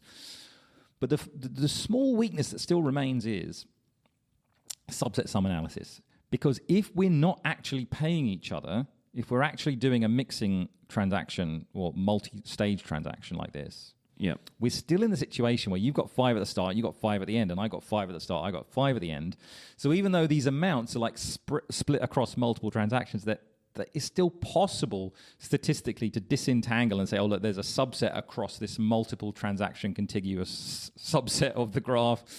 I can add them all up and I can see they add up, the inputs add up to the outputs across multiple transactions. Right. But wouldn't that be kind of assuming we both sent it back to our own cold storage when maybe we would have spent some of that and now some of that's off with a merchant and off on its own chain? Yeah, exactly. If you, no, hang on a minute, no. Even if you're doing, let's say we set up 10 transactions in a big set, and like the 7th one, you pay a merchant. Yeah. Even if we did that, which isn't very practical because you've got to wait and mess around, it doesn't break the problem I'm talking about, does it? Because it doesn't. You see what I mean? Yeah. It's a separate flow. It's the same with like. Anyway, yeah. So that doesn't break it. But what I spent a long time trying to figure out how on earth could we possibly break that, and I realized that it can't conceivably make any sense to break that subset sum analysis possibility without a cross payment between the participants. Right. But then I realized that, I mean, you could argue this is kind of silly, but I don't think it is silly. Is if we make the outputs dual funded Lightning channels, the advantage of that is that, of course, in Lightning you already have this nice property that you're not exposing on chain who's paying who. But by doing that, the final state of the channel, when it finally gets closed, after however long that is, the final balances of the two parties are not what they were at the start. And that's not because, let's say, I was paying you, but because I was paying Charlie on the other side of the world, right? So that's really cool. And so I think you already mentioned the phrase I used for that was bleeding the privacy of Lightning back onto the main chain. Because the beautiful thing about it is, because it breaks that whole subset sum for that whole set of 10 transactions, it breaks the ability of the blockchain analyst to even find that set of 10 transactions because they won't have a subset sum fingerprint. Right. How much of that is just generally Lightning? Like, I mean, even just generally, let's say you ran a CoinJoin and then you know, those CoinJoin funds are sitting on your LND node or your C Lightning or a Claire node. And now you just open channels and you just use it. Like, I mean, obviously it's not perfect, but you have some level of privacy there. So my theory about that was that definitely for sure, like 90% of what you're gaining, or not 90%, but a lot of what you're gaining there is coming from just Lightning being Lightning. So obviously you want to use Lightning, and dual funded Lightning, which is a bit of a hot topic on the mailing list at the moment, is a really cool thing for improving privacy. But the difference here is that you could be, and I would estimate maybe a 10 times multiple. You could be mixing much larger funds than you can actually mix on Lightning in this mechanism. And also, of course, you can also say technically that it has a nicer property in terms of like the security properties on chain payments as opposed to Lightning payments. But so it's not that I would disagree at all that the Lightning, and especially dual-funded Lightning, is the most interesting thing there. But I still think it's very interesting to have it so that I'm able to do a set of transactions on the graph and have this kind of, you think of it almost like a leaky faucet or tap. You know, there's this little leak somewhere and it stops the whole thing from actually adding up properly. Yeah, that's my theory. Yeah, and I guess it just kind of, it sort of really gums up the works there. Yeah. So let's talk about PayJoin now. So PayJoin, it's this way, as you mentioned. I think listeners would know it as, so there's two inputs and two outputs, and let's say I'm paying you, you're the merchant, you're actually contributing inputs to that transaction, and an outside observer does not know that that is actually a CoinJoin, and they also do not know the amount being paid. Correct. Yeah. Yeah. And so when it comes to PayJoin, I know it exists right now between two JoinMarket wallets and also between two Samurai wallets. That's right, yeah. So right now, there is that question of, again, how do we get that interactivity across wallets? Do we need a standard? Would it involve, PSBT from our friend Andrew Chow? And I know you have a big beef with Andrew Chow. No, we're joking about this. Yeah, no. Andrew loves me, really. That's the truth, yeah. It's just, that's all for show. What was, so PayJoin, yeah. Yeah, PayJoin. And how would the wallets, do you think there's a way that wallets will be able to communicate that cross-wallet type? Yeah. Yes. Obviously, that would be the goal. So I think it's certainly fair to say in JoinMarket's case that it was just intended as a proof of concept. It's functional code. I've tested it with real coins with people, and it works. But because of JoinMarket, it doesn't have very many users. And even if it had, let's say, 10 times more users, I still think it's fair to say that kind of payment, I've always felt it's not a huge. I mean, it comes back to our earlier discussion at the beginning. Like, if everyone in the world is like actually using Bitcoin for real as payments, peer-to-peer payments, not through exchanges, what have you, then of course all these tools become a lot more feasible and important. But obviously, it does seem fairly obvious, doesn't it, that we should have a standard and not just have individual wallets implement their own version of it. That's just terrible. But I only did it just because I wanted to show people that it's possible. That's the only reason I did it. Yeah. And I had the same thing with SNICKER, which was like, SNICKER is an interesting idea, but if it doesn't exist, well, So at least in that case, I actually wrote a draft bit. Whereas with this one, we had, there was a Blockstream blog post, and there was a couple of other blog posts here and there, including one of mine. But I think partly the reason you don't see like some draft bit for PayJoin is, I'm probably going to say something wrong here because I've probably forgotten things. There's all kinds of initiatives all over the place, but I don't think there's been a settled decision on. Oh, that's right, I remember now. Ryan Havar, that's his name, wrote a draft bit that he called like Buster Pay, because his business was Buster Bits, and so that's why he called it Buster Pay. But I did say to him, you can't use that name. That's just a terrible idea. Right. But he wrote a draft bit, actually, I remember now, and this was probably about a year ago. And myself and David Harding, I think, were perhaps the only two people to really like. Well, maybe a couple of other people that were involved in the discussion. But I wrote some detailed notes on it. But for some reason that I didn't understand, he didn't want to alter any aspect of the draft, and I just felt like.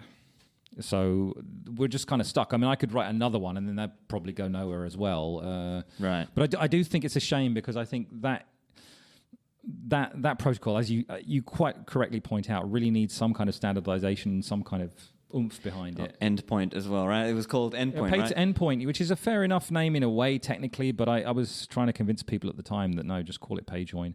But the thing is, I think perhaps there's a reason why it hasn't kind of really taken off is when I thought about this idea, and I think I was thinking about it at the same time as CoinJoinXT, because I kept focusing on this subset sum problem, and I realized this general principle that the only way to break subset sum is to actually have payments involved in the process. But I never really took it very seriously, because I felt that this is not something, interactivity from the receiver is just a bit icky. But there is a huge. I'm torn on it, because there's a huge incentive to do it, because, as you say, it's this fantastic property that it is both steganographic and it's even like ambiguous on amount, which is an incredible achievement. Incredible, it's not an achievement, but it's an incredibly nice thing to have. To be clear, it's not like you've got no idea the payment amount. There's essentially, if I remember it correctly, there's two possibilities if you know it's a PayJoin. Yeah, but the other power is other that you possibilities don't know. If you don't know it's PayJoin. And there might be four. I'd have to remember, but it's not like an infinite number of possibilities. There's an innumerable set of different payment amounts. But I did this little trick. I remember at the time when I first coded it, I was like, I put it up on Mastodon or whatever, and I said like, "Here, can anyone tell me what the payment amount of this transaction was?" It might have been on Twitter in those days, I don't remember. But anyway, so like one person says, "Oh, it's obviously this," and like, "Nope, try again." And there's other guy who's like a really smart guy, made some really clever statement, but that was wrong as well. And it was just so beautiful to see, like in real time, that people just don't know what the payment amount is, and that's so cool. Yeah. Well, I think one good hope is hopefully with BTC Pay Server, right? Yeah. Because it is it's a server, it's already there, and if you're a user, you might pull out your phone and you might have to do a couple of rounds back and forward of scanning back and forward. Right now, I know if you want to do it with Samurai Wallet and you want to do in the Samurai Wallet model, it's called Stowaway, and it's a payment between two Samurai wallets, and they have to do a little bit of scanning back and forward. Yeah. And I think it's like it's two rounds each. Well, no, it's like 4 or 5 QR codes, and I was just like to Laurent, I was like, why is it 4? It only needs to be 2, surely. But there's some technical reason why they want to do like 4. I think it's 2 crazy. each. It's 2 each. Well, so 4. yeah, 4, and then I think it's 4, and then the broadcast. Yeah, and so it's a lot of steps. I mean, come on. I don't know. And there have been times sometimes I've been able to get it successful, and other times I've tried it and it failed. So yeah. But yeah, ideally, I mean, it may have been you. I'm pretty sure it was you, and other people have said this to me. When I get pessimistic about it, they say, "Well, don't forget, like BTC Pay already does Lightning, so it's not like receiver interactivity is not a thing; it's already a thing." So maybe you're right. Maybe we should be optimistic, and maybe we will get sort of some kind of PayJoin thing on BTC Pay Server, which would be great. Yeah. Yeah, and especially with so many people using it as well. But yeah, look, let's talk about JoinMarket. We've got the JoinMarket OG here. Not the JoinMarket OG, the second OG after Chris Belcher is the originator of the project. So so let's talk about maybe if you just give us a high level overview. What is the maker taker model? Okay, so Chris Belcher came up with the idea of JoinMarket. I guess it was like November, December 2014, and started talking about it on IRC. And I thought, yeah, that works. And what was his idea? It was just simply to to do an arbitrary size CoinJoin is difficult because you have to get the. When I say CoinJoin here, I'm specifically not referring to these new ideas of PayJoin, SNICKER, but the old idea of lots of equal size outputs. So, and he was saying that it's difficult to coordinate that because you've got to get everyone else to agree on your output size. So obviously one approach to that is to have a centralized party, like in the case of Wasabi, or where you, and Samurai actually, where they decide the amount is 0.1 or whatever. And that's perfectly natural. And that's a model that makes a lot of sense. But there's another possibility, which is Chris Belcher's idea was to have one party be one of the sort of peers in the join to decide the amount, but to have to pay for that privilege. And what they're essentially paying for is the sort of liquidity to access that join. So they want to do a join, let's say, of 0.2436 bitcoins, or any arbitrary amount. And ordinarily a bunch of other people wouldn't maybe be interested in doing that, or they might, but you'd be difficult to find them. But if they're offered a fee to sit around waiting for you to turn up and say, I want that, then they may well be prepared to do it. So that's like using a market to solve a coordination problem. And so to be more specific, the advantages of the taker, who is the person who is taking the offer. So let's say the makers are sitting around waiting, and they are making offers, and they literally publish a string of text saying, I will do a CoinJoin between 0.0134 and 2.76 bitcoins. So there's many people like that sitting around. I mean, currently today there's like 100 and something of them sitting around, and all different amount ranges and what have you. So the taker comes along, and he wants to do a CoinJoin of 1.246 bitcoins right now with, let's say, 10 counterparties. That's a kind of typical situation. So, yeah, going back into it. So JoinMarket has this order book, and you can go on, what's the website? joinmarket.me/OB, and you can see all the people who've got offers up there. There are some people who put some pretty big offers up there, but Yes. but anyway. So CoinJoins need a coordinator. So who coordinates in the JoinMarket model? Right. So the taker is, this is what's very unusual about this model, is that the taker is the coordinator. And what it means in practice is that the taker actually has the full mapping of inputs to outputs. So the taker is paying, if you think about it, for I think it's correct to say 3 things. One of them is to not have anyone else know his mapping. That's the first thing, assuming that he's not dealing with all Sybils. If everyone else is a Sybil, then he's lost the game, no matter what cryptography you use. Right. Yep. So assuming they're not all Sybils, and he actually has some heterogeneous set of people talking to him, he pays to actually have his linkages not known to anyone at all, by anyone at all. He pays to get the CoinJoin done immediately rather than wait around a week. And he, just as importantly, pays to get the exact amount he wants. He also gets to choose how many counterparties he has as well. That's a kind of a... So he's basically in control of everything, and he pays a fee for that privilege. Of course, that's inferior, like as a privacy model, to models where there's some cryptography used to blind the linkages from anyone. For example, Coin Shuffle or the Chaumian server model, which kind of relies on Tor thing or network disconnection anyway. So what's my... Yeah, does that answer the question? Yeah, that's good. That's it. And so you mentioned Sybils as well. So what is a Sybil?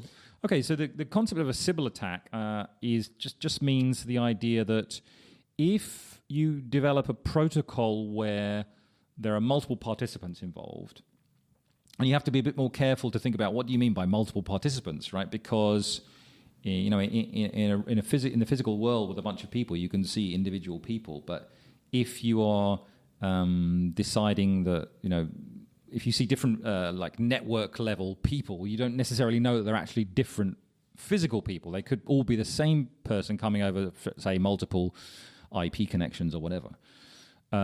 So if it turns out to be cheap for one reason or another for a single entity or single person to spin up multiple protocol people, so to speak, then we call that a Sybil attack. I don't really know the origin. It's something obscure why they call it Sybil, but the the idea is in some protocols it could actually be dangerous or have a very bad effect if there are lots of participants which are actually all controlled by one participant. And obviously CoinJoin is one of those protocols where that's true. Right. And so comparing some of the different models, in the past there were some custodial mixers, right? An example that got shut down was bestmixer.io and so on. But when we're dealing in the world of non-custodial mixers, such as JoinMarket, Samurai Wasabi, that is one of the risks. It's dealing with Sybils. And so fundamentally, as I understand you, the problem is that you may be mixing with all but one person, and that other person will know the mapping and then basically dox you. But maybe, am I right to correct you here? Because it's kind of weird, but if you think about a centralized mixer, in a way, it's the same problem. It's just kind of offset a little bit because you give your money to the centralized mixer, but the assumption, or maybe I'm not right in saying this, but you're kind of assuming that lots of people are using that mixer, because if you're the only one using that mixer, same problem. You're kind of screwed. So good point. Yeah. It is more complicated in that case, though. But certainly for the non-custodial, it's very clear because we could just random people turn up, and they're almost always going to be turning up in some anonymous way. Yeah, because they want to protect their privacy. This is a very recurring theme when you get involved in CoinJoin and privacy type software. It's just so difficult sometimes. Like I get people coming onto an IRC channel and saying, this CoinJoin I tried to do, it didn't work. Okay, right. Can you give me any information? No, I'm not going to tell you the amount. I'm not going to tell you the addresses. I'm not going to tell you the TX IDs. I'm not going to tell you I'm going to give you the log files. We get through it, but it's a curious problem specific to this kind of software. Whereas if you were just working, I don't know, making graphic software or games or something, people would just give you the logs, right? So there's a bit of it's a bit harder to do, and I think. But the reason I made it was a silly statement, but the reason I mentioned it was because Sybil problems are really hard to deal with here because because our users are very strongly demanding of privacy at every level, and they should be, and it's really good. Our connections, the messaging service we use doesn't hold the information because we use end-to-end encryption between each individual pair of parties. The connections being made are almost exclusively to hidden service, these IRC servers, they're hidden services. I mean, you can actually connect over ClearNet. We don't stop people doing that. Well, maybe we should, but I don't know. But almost everyone uses the hidden service. And so we take all these measures. And so how do we deal with Sybil attacks in that case is, I guess, your question, right? Yeah, and I think Chris has this idea of fidelity bonds. And maybe I'll try and cover that in another episode with Chris. But I guess that's just kind of the high level. But I would just perhaps mention one other thing, because I think very few people know about it. And it just cropped up recently in the context of dual funding Lightning, which is that in the middle of 2016, we had a kind of attack on JoinMarket as a system where what people were doing was acting as takers, not as makers, turning up, making requests, and then not continuing and completing the protocol. And the negative effect of that is that as part of the initial setup in the first few messages passed back and forth, the makers were handing over UTXO information to the takers, and this is where it crops up in something like dual-funded Lightning, or any scenario where people are trying to cooperate to create transactions between anonymous entities. You got this kind of who goes first problem. Yeah. And so what we did then, which I think is interesting, and I'm not claiming it's some perfect solution, but it was an idea Greg Maxwell suggested to us at the time, and he just dropped this idea and said, see if that works. Yeah. And so I looked it up and I thought, wow, that actually kind of works. The idea is that you make what's called a discrete log equivalence proof, and it's basically just a cryptographic trick that allows you to sort of say, I've got this UTXO, and it's worth this. It's worth a certain amount, not up to a certain value, and it's at least a few blocks old. And I'm gonna give you the commitment to it in advance as the taker, and you as the maker will be able to tell if that's been used before without knowing which UTXO it is. So it's not like it's revealing the taker's UTXOs. He has to reveal it after we've actually constructed it, But in the initial phase, it stops them from just pinging and just get millions and millions of farming all the info from everyone. And this crops up when we talked about PayJoin, it was the same kind of question cropping up.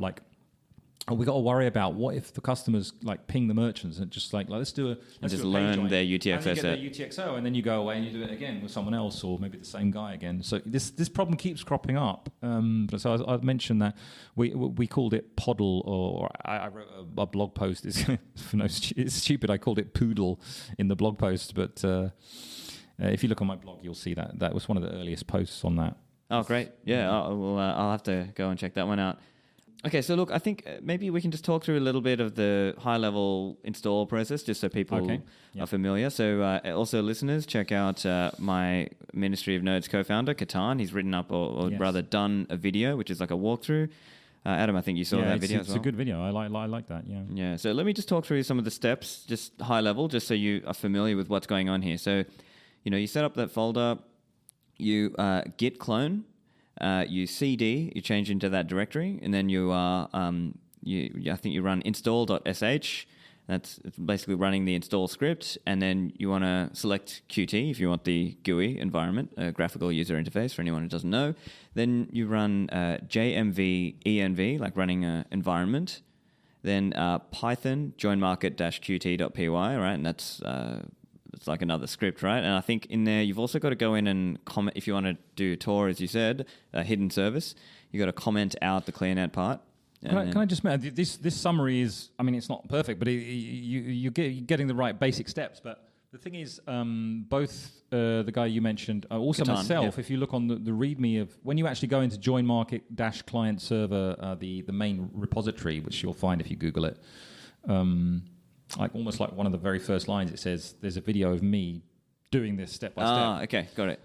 Which is also the what's his guy's name? Katan's. This guy also did the same thing, but I guess his is a bit more like discursive, and he's like obviously set it up. I was talking at a conference, so you can see what I'm doing. I hope the way I did it was clear, but you've got like two different video like walkthroughs, so you can I guess one or both of those plus the instructions in the README should be enough. Yeah, for most.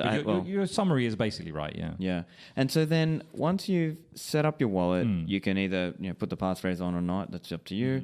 And then you'll be presented with these mixed depths. Right. What are these mixed depths? Yeah, it's a good question. I think it's caused a little bit of problems using that term, but it's kind of stuck. So basically, if people know about hierarchical deterministic wallets or BIP32 or HD wallets, there's kind of I guess there's more than one aspect to those wallets. The main point of them, of course, is that you can recover just from a seed. So you don't have to like store lots and lots of separate private keys. You just store one secret key, and that regenerates all the addresses. But the other part of it is the reason it's called hierarchical is that it has this kind of tree structure. And it's defined even in BIP32, although it expands it more in BIP44 and stuff. This idea that you can explicitly set up what are called accounts within BIP32. So an account is basically two separate sets of it. I'm trying to think of the right way to say this that isn't too technical and confuses people, but two sets of addresses. One set of addresses are receiving addresses, and the other set are kind of change or internal. So sometimes you'll see it called external and internal addresses, and sometimes you'll see it called like receiving and change or something like that. But the general idea is that one of those sets of addresses is suitable for people making deposits and giving you money, and the other one isn't. We can go into technically why it's set up like that, but. So that's called an account, a pair of sets of addresses. And you can have, in BIP32, any number of accounts. The tree path involves some, at least according to BIP44, has these settings for, coin type and what have you, and testnet and God knows what. But the fundamental point is these accounts. Now, most HD wallets tend to just focus on using one account. Because it's simpler for the user, right? To just have one account, there's just less management and it's less clutter. Electrum, for example, used to have the ability to choose to add extra accounts to your wallet, but they actually ditched that, probably, again, for a UI reason. They don't think it's confusing to a user, so they just tell them, if you want another one, just make another wallet. Yep. Which is very good practice, by the way. If you're using Electrum, please do use multiple wallets and try to segregate. Obviously, you can't go to the nth degree with every coin, but you have different wallets for different purposes. All right. So in JoinMarket, we do actually use the account feature because why we do that is because a very fundamental aspect of how JoinMarket is trying to work is it's not really intended as a single CoinJoin function. It's intended as a multiple CoinJoin function. And the idea is that by having multiple separate accounts, we can do coin joins which are self-transfer. So we send coins from ourselves back to ourselves in a coin join. But the trick of it is that the output, the equal size output or the coin join output, the one that has the obfuscation property, is sent to a different account. Right, and it's used so for segregating. That enforces that output does not then get co-spent with any of the inputs. Got it. So it's pre- and post-mix segregation. That's what it is. Well, yeah, I mean, we were here before all this terminology came up, but yeah, okay, you can call it. I'm just using like a very you're using things that people have heard before. Yeah. So I think of it like that, and I wish we could educate people better, because often when they start using JoinMarket, if they ever get to the IRC channel, which is where we actually hang out, then we can explain this stuff to them. But there's some minor explanation in various parts of our docs, but we need better explanations for people so they get this. So that what I want people to remember is the core concept is that, yeah, of course you don't want to co-spend stuff that's gone through a mixing process with the stuff that's from the original place, right? So you don't want to co-spend the change, for example, with, so yeah, because think of it like that. You've got a bunch of inputs, you've got a bunch of equal-sized outputs and a bunch of changes. And the equal-sized outputs have got some new privacy added to them. But the change haven't. The change are still completely connected to what went before. So if you don't want to co-spend that change with the equal-sized output, because then you've lost the entire effect. So all we do is we enforce it, but every time you do a coin join, of course you can do a coin join to an external party if you want to send someone money. But if you do a coin join back to yourself, it goes into a new account. Now, we're not going to deal with an infinite number of accounts, so we just stick with 5, and it means that if you go through 5, you'll end up the 5th might go back to 0, but that's already a huge level of obfuscation anyway. So that's the code. So what we have is something called the tumbler, where we give you a schedule of a whole sequence of coin joins you can do, moving coins from one account to the other, and also enabling you to then move funds out to some external place. It could be another wallet, or it could be, I don't know, an exchange or whatever it happens to be. But we try to create both timing and amount decorrelation.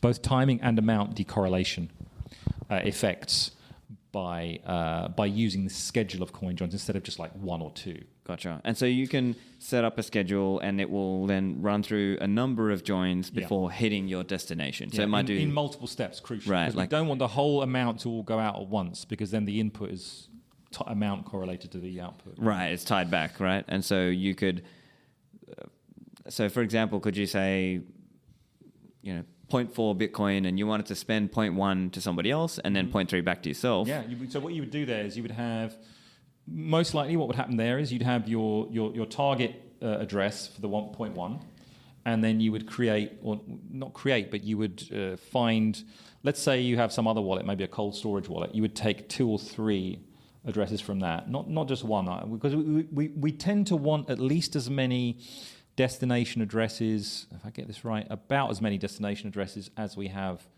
accounts that we're tumbling through. It's getting a bit technical now, but basically you need multiple addresses.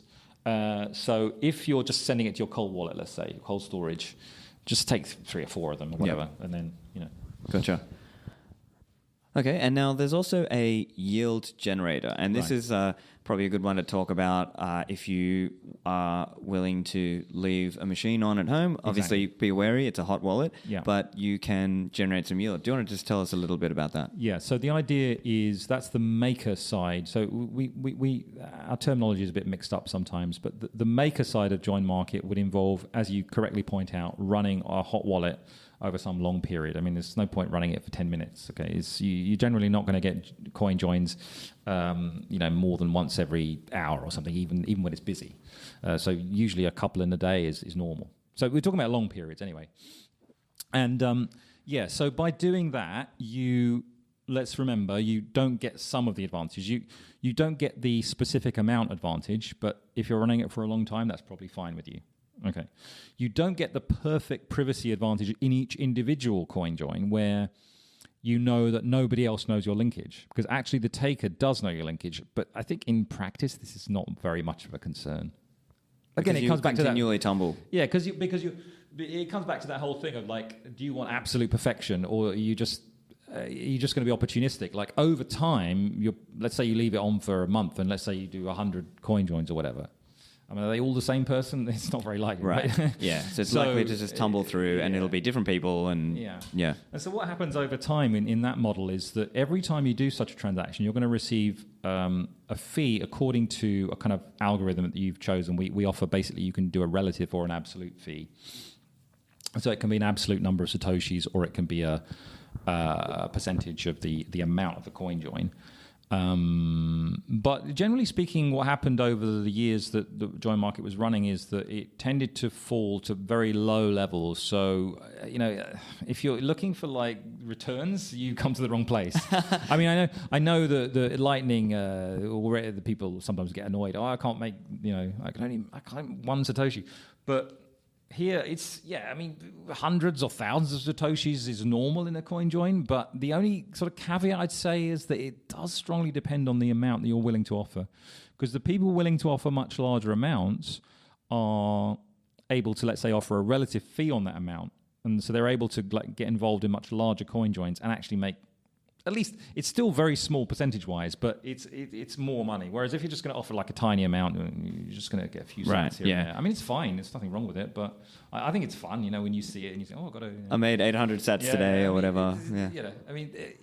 But it has... the point I made earlier is worth noting, that it has fallen over time. And my suspicion is that the main reason for that is the market kind of figured out that the maker is getting nearly as much out of this as the taker is. Right, because you're getting a free CoinJoin out of it. Exactly, yeah. The only disadvantage of being the maker is the sort of security. Well, there's several. I've already listed several disadvantages, but the main disadvantage is like security risk. I don't want to put like half my stash on a hot wallet running all the time. It's not even like a hot wallet that I turn on now and again, but running all the time. And so, obviously there's been years of work of trying to make this secure, and I don't think we've had any meaningful theft. But bear in mind that the nature of such a system is that if there were a software bug, it could result in an actual theft where you're not even there at the time. That's the danger of it. But I don't think it's... I think probably the reason that this kind of software is unlikely to result in that kind of outcome is because there's something intrinsically simple about CoinJoins. They're very naturally atomic. It's like there's only one part of the code where you have to just make sure that you're receiving what you put in. And then you don't sign it otherwise. And that's kind of it, really. Whereas something like, I don't know, Lightning is way more complicated, but obviously the people doing that are doing great work. So So look, JoinMarket, I mean, it looks like a great tool. The only, the question I would have is, could it ever become mainstream? Right now it's very difficult to use. What's needed, like if you were to try and make it a bit easier for people to use? It's a good question. People often, that's usually the main thing people focus on. I don't know. I think there's two... I've thought for a long while there's two fundamental blockages to a broader adoption of this. One of them is the necessity of using Bitcoin Core as a running node at the moment. And I think that puts a lot of people off even like starting the process because, oh God, I'm going to have to get a node. I don't know. Right? Now, we didn't originally have that requirement, interestingly enough. We started off with a very kind of, in a way, kind of crappy thing where we were using blocker.io, which doesn't even exist anymore, which was just like one of these blockchain explorers with an API, and we just pinged it. But that was terrible for privacy. For a privacy wallet as well, right? Yeah. I mean, it's like the problem people have with Electrum servers, but it's arguably even worse. Maybe not, I don't know. It's a similar problem. So we kind of gravitated towards, and we did actually have an Electrum server set up as well, but I liked having that for testing, but I had more than one person say to me, you really shouldn't have that, because even if like I'm doing all my privacy things right, if all the other people in the join are using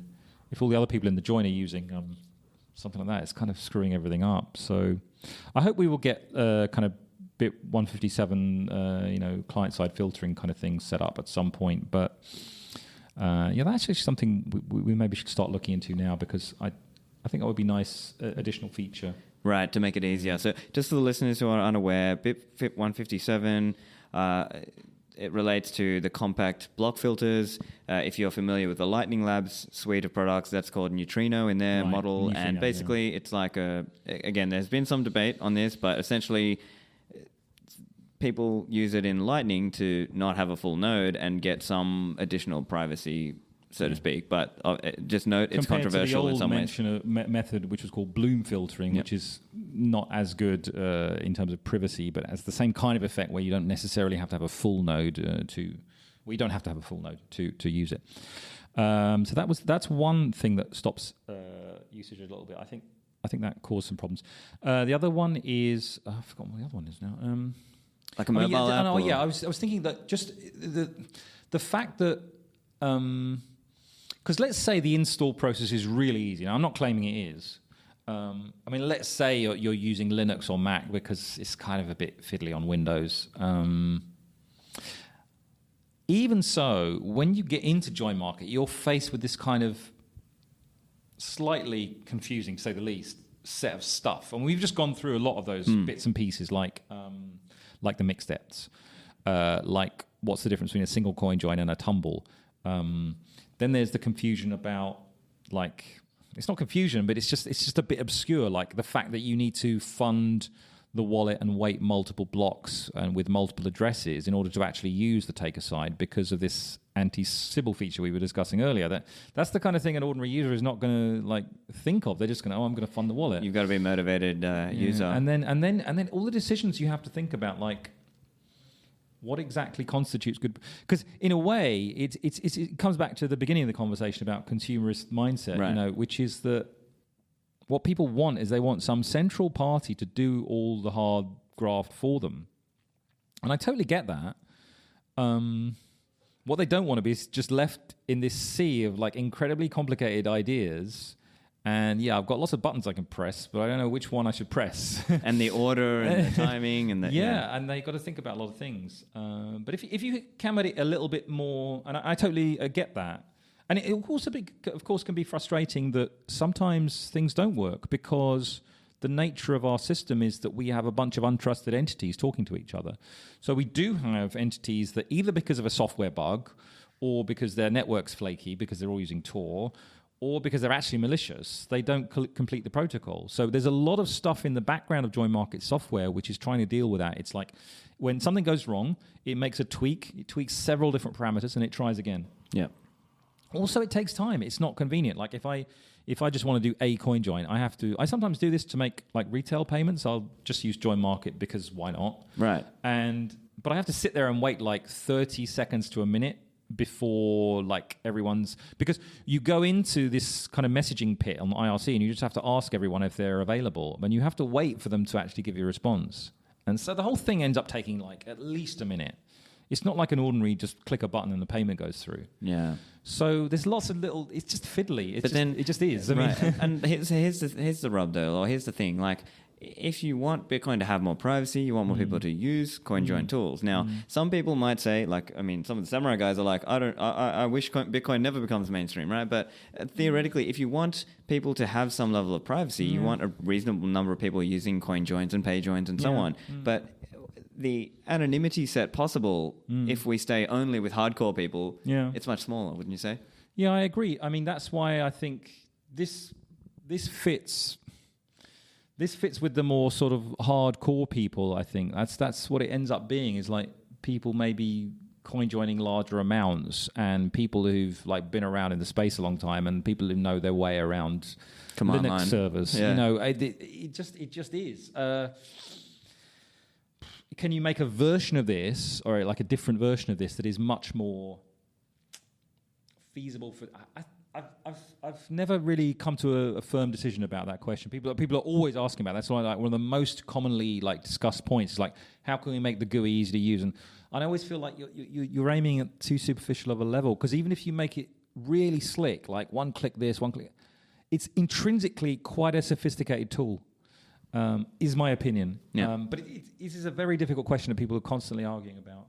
But that's why I spend time talking about stuff like SNICKER and PayJoin and what have you. Because do you want to talk about SNICKER? Because it presents a nice sort of counterpoint to that point of view, doesn't it? Because that's almost like the opposite end of the spectrum. Although I would argue probably Wasabi is more like the opposite end of the spectrum to SNICKER, because with Wasabi you've got everything like tightly coupled and coordinated, and that means that the users are.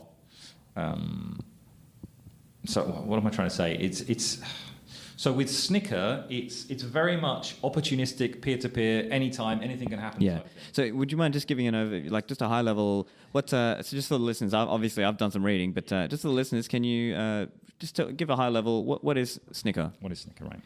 So SNICKER is one of those silly acronyms or backronyms that stands for Simple Non-Interactive CoinJoin with Keys for Encryption Reuse, which is obviously a mouthful, and it is a backronym. But essentially, let's not worry about that. Essentially, this is an outcome of trying to find any model at all for CoinJoin which has the property that the sender and the receiver don't have to interact with each other. That was the goal. Now, superficially, it seems very difficult to achieve that. And indeed, calling it non-interactive might be a bit misleading. I think it's the correct term, but some people tell me it's not the correct term, and they say you should think of it as asynchronous and not non-interactive. Okay. So what that means is that the sender is going to do some stuff, then post a message that is encrypted somewhere. That could be a hidden service, for example. And the receiver is not going to ever talk to the sender in any sense, but is only ever going to poll or ping that server or multiple such servers to find encrypted messages which he or she can decrypt.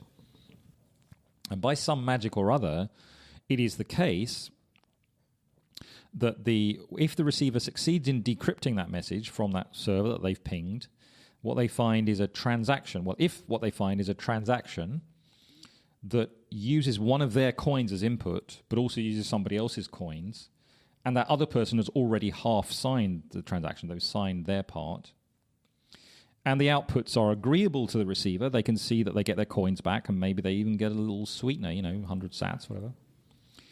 Then the receiver may or may not choose to co-sign that transaction and broadcast it onto the network. That's the kind of functional summary of what it is. Yeah, gotcha. And so let's go a little bit deeper into how it is that you can, first of all, find this transaction that's possible. Yeah. So, and maybe if you could just clarify between the two versions. I think version 1 you were talking about was like an address reuse case, scenario, but I think in practice you were saying version 2 was actually more appropriate. Could you outline that? Okay, yeah. So the first iteration of the idea was based on the problem that we currently have with Bitcoin. It's both a problem and a positive, which is that the outputs in transactions are script pub keys, which are hashes of pub keys and not just plain pub keys. So because they're hashes of pub keys, then if you've got, Stefan, have got an output somewhere, a UTXO that is to say, I can't see the pub key until you spend it. So if I want to make a transaction which spends your output, I have a serious problem trying to figure out how to do that. Well, it's not that. I have a problem figuring out how to create an output for you. That's the problem. Because usually, if you think about the normal Bitcoin transaction workflow or spending workflow, is that although the receiver doesn't have to kind of interact with the sender, they have to, in advance, declare an address to be sent to. And the problem with SNICKER as an idea is that I am spontaneously trying to create a transaction with you without you having posted an address anywhere. Maybe you have, but I don't know you, so I don't know where that address would be. I don't know where your website is or where your business card is or whatever it is, right? So I don't know your output address. So the trick that SNICKER uses is something called tweaking keys. So you can take a public key and you can add a random number to it effectively. And the magic of that is that even though I've added a random number which I know to your public key, it's still the case that only you know the private key. So even though there's kind of a shared data, you've got the secret data that you had to begin with, your private key, and you still keep that. And so when you add your private key to this random data that I created, you create a new private key, which still fundamentally you own because I don't know your... You get the idea. So that's the core idea. But in order for that to work with like legacy addresses, I need to know the public key before you've spent the output, which I don't. I only know the hash of a public key. And so that's why the first version of this was, let's just use reuse addresses. Because if you already use that key before... I've now exposed the public key. You expose the public key in the spending transaction, the first spending transaction. So I know the public key, and therefore I can... Also, of course, it's nice because... Well, that's not the thing. So anyway, so that's the first version. And obviously that's kind of crappy in the sense that there are... It's relying on bad practice. Yeah, it is relying on bad practice. There is a kind of amusing pattern, though, that it actually also... solves a bad practice because it improves the privacy of somebody who's using a bad privacy technique, which is a pattern that repeats here. But so in version 2, it was just a natural extension, which was like, well, we don't need to do that. We can just, because this is opportunistic, I've used that word before, right? Because this is opportunistic, I don't have to make sure that every such proposal I make, every such like proposed transaction is actually going to happen. I can make tons of them, right? I can, for example, even if I'm just using your key, I could make 10 different proposals and you could just take up one of them. And after all, Bitcoin's blockchain solves the problem of double spending, right? So there's no issue of like having multiple versions. So consequently, we could just speculatively try different keys. So what we would do there in the second version is so the output is, let's say, a hashed pub key, so we don't have a key there, but we could try and guess what the input corresponding to that output was. Now, usually, common input ownership heuristic type of thing means that you think that all the inputs are from the same party. So pattern is repeating here. You think that all the inputs are from the same party. So as long as you can guess which one is the change output, if you successfully guess which one is the change output, let's say there's 2 outputs, then you know that the pub keys of the inputs are owned by the same person as that output. So you can use one of the pub keys in the inputs and tweak that to create a new output address instead of tweaking the key in the output. Sorry, the words here are really confusing. So let me see if I can... That's a bit tough, but let me see if I can summarize that. So version 1, basically, it's relying on identifying an individual who's doing address reuse. And when they spend, they're revealing the public key for that output. Or any outputs kind of sitting at that address, if you will, even though Bitcoins live in UTXOs, they don't live in an address, kind of. And then version 2, as you're saying, is, let's say I did a payment, I went to buy from the Blockstream store or whatever, and I did a standard 2 input, 2 output transaction. And then one of those was the payment output, and the other one was a change output coming back to me. Correct. And let's say, because you're opportunistically scanning the chain, I'm scanning the you're blockchain. Looking for an opportunity, and in that change output, you'd be like, "Oh, hey, Stefan, when you did that change output, So I wouldn't be calling you Stefan. Yeah, we wouldn't know each other, right? But we're just making it easy for the listeners.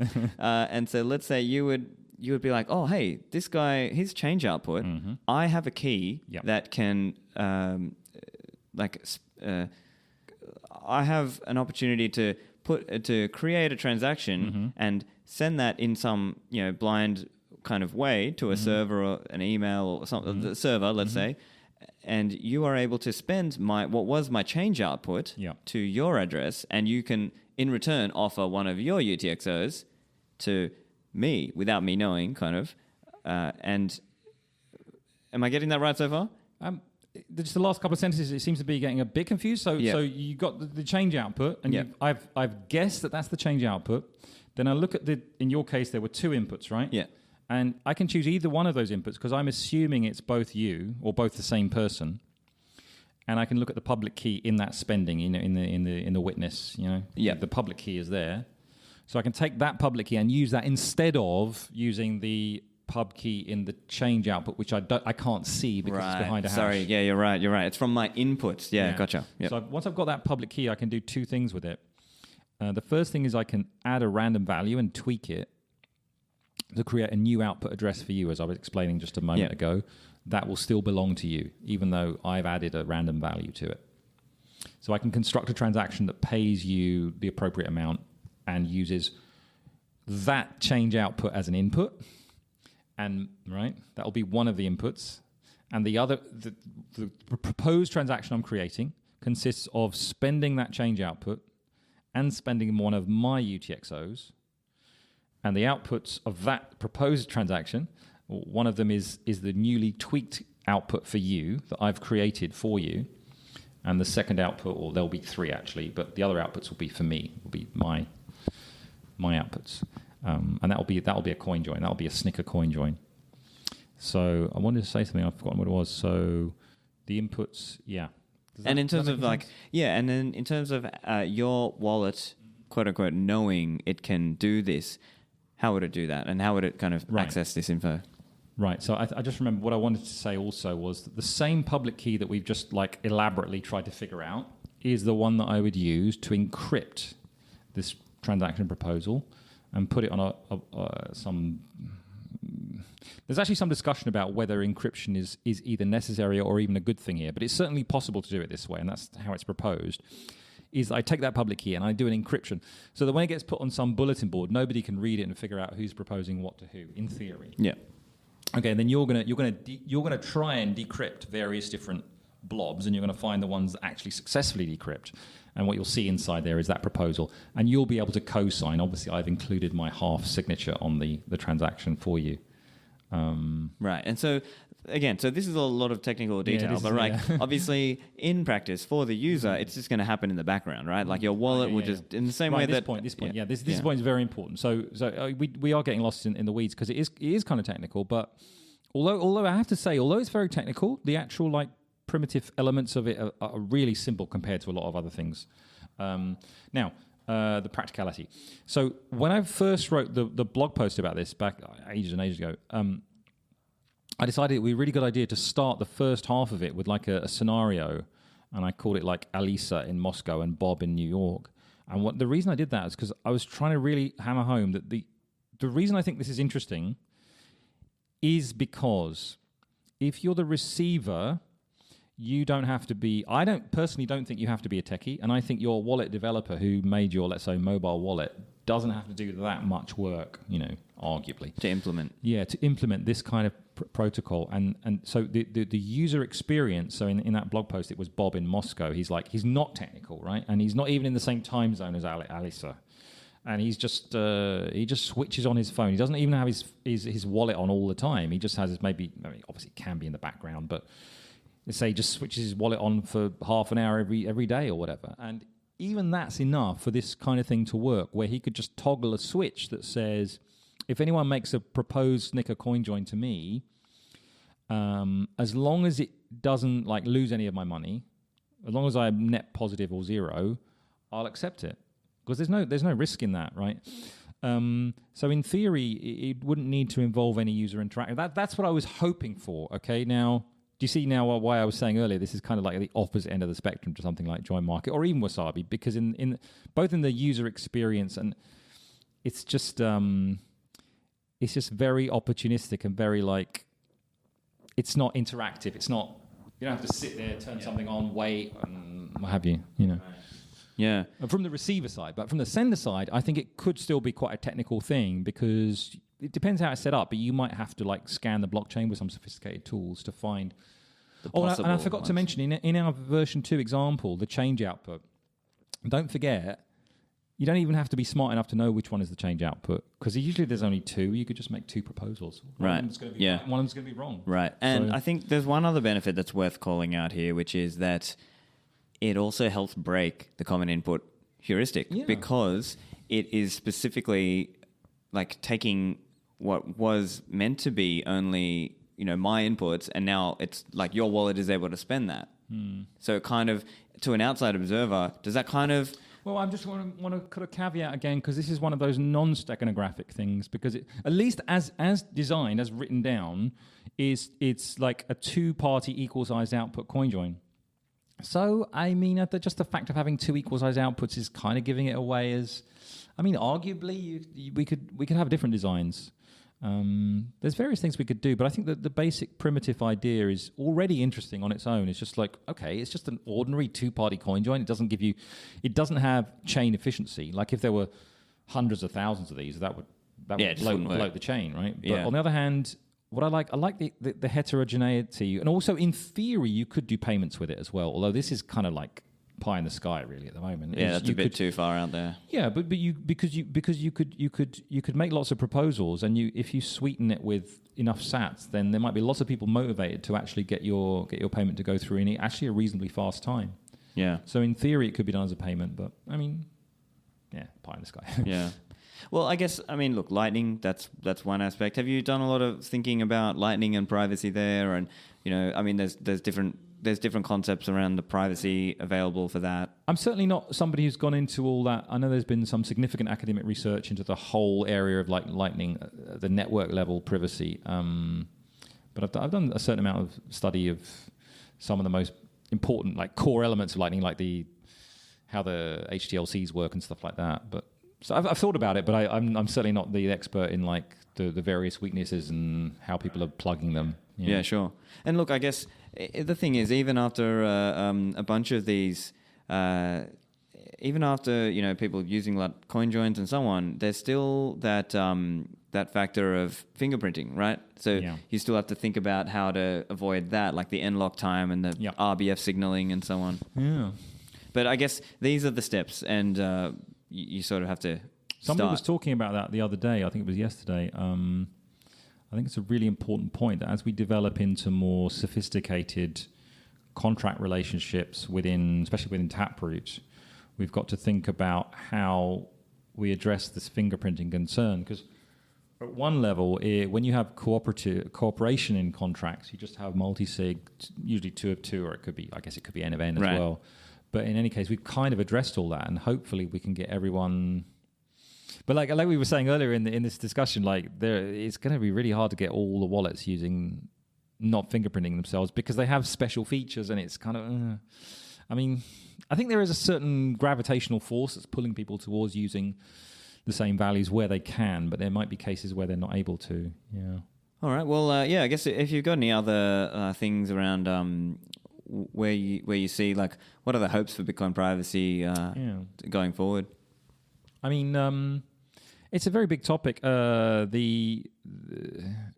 recommend people to look at Chris Belcher's privacy page on the Bitcoin wiki as a good because he can seem a bit overwhelming, this topic, but he's got a long list of all different things that you can think about and try and, if you just want to improve, you just want to be a bit better, that's a good place to start and then go from there. There's lots of other areas of this discussion I don't think we touched on, like the newer and more sophisticated technologies that are being used in things like Monero and Zcash and various less reputable coins, zero knowledge proofs and ring signatures. But I think especially zero knowledge proofs is something people should look out for. And, and of course, just basic things like, well, not basic, but like confidential transactions. So there's lots of like more souped up ways that we could just like add them, just like add any ingredient into the pot into Bitcoin, and all these problems just disappear. But unfortunately, it's not quite like that. There are some significant trade-offs. And the obvious one being to do with like the soundness of the money supply aspect, which really are kind of a fly in the ointment. But there are also kind of sometimes other technical trade-offs, things like scalability issues with these things. Look, I guess probably the most realistic one I can think of is really the whole cross-input signature aggregation one, right? Because at least we can, like, I mean, we were talking about it before, but I think maybe that's the one that looks, sort of realistic that we'll get it, but it'll be some time. Well, that and off-chain, right? Lightning is already practical. It's just a bit limited in size and scope, but it's already practical. But you're right that if we are able to move to a better use of the intrinsic linearity of the Schnorr signature, and not just with the signature aggregation, but I think people tend to forget the value of the script construct, which means that you can kind of means you can embed kind of, how to put it, you can swap coins for secrets in ways that are completely impossible for. It's not just that people can't see that you're doing it, but it's got deniability, which literally means that I could tell you that this signature that I made actually was hiding this secret. And the evidence I could provide for that would be exactly the same as the actual real person who really did use that secret. You know, the real secret. You see what I mean? So it's like information theoretically perfect. So you can't. But anyway, my point is that the linearity of the Schnorr signature, both sort of additive and subtractive, means that you can get these very strong effects. And we see the same thing happening in Lightning, where they have the multi-hop lock. The point time locking idea. Point time lock contract instead of hash time lock contract. It's very powerful in the same way. It's the same mathematics if you write it out. That's why it's all coming from the same thing, which means that you can kind of... Yeah, so the addition of Schnorr, this is why the addition of Schnorr was kind of... There was a lot of enthusiasm for it. That and the kind of slightly better security properties, but... Yeah, great. Well, look, I think we've actually gone over 2 hours now. So yeah, but look, I'm a big fan of your work. Thanks very much for joining me. And obviously, Adam, where can the listeners find you, and where can they find JoinMarket? So me myself, I'm on Mastodon, Waxwing at x0f.org. That's Vladimir van der Laan's server, and on GitHub I'm Adam ISZ or ISZ if you're American, and I'm what's the third one? I've forgotten. Oh, just JoinMarket. So there's JoinMarket.me, is it? Oh. JoinMarket.me/blog is my blog, and JoinMarket.me hosts, as you mentioned earlier, a JoinMarket order book like table, but don't rely on it. It's not perfectly accurate, so you should set it up yourself. You can do it locally. You can do the same page locally. You JoinMarket itself, you should go to, github.com/joinmarket-org/joinmarket-client server. Maybe not the simplest page name, but you can. Yeah, that'll all be in the show notes. I think it's good to just have it called out. But yeah, look, thanks again for joining me, Adam. It was great. Thank you. Post the interview, Adam just also wanted to mention that there is the IRC channel, JoinMarket channel on Freenode. So make sure you go there if you want some tips on getting started with JoinMarket. I hope you enjoyed the show. As always, if you want to support me, you can leave a review on Apple, iTunes, or whatever platform you are listening or viewing this on, whether that's YouTube. Leave a like and subscribe. That helps new people find me. And it's always great if you can share the show as well. If you want the show notes and the transcript, you can go to stefanlivera.com. This is episode 149. That's it from me. Thanks, and I'll see you in the Citadels.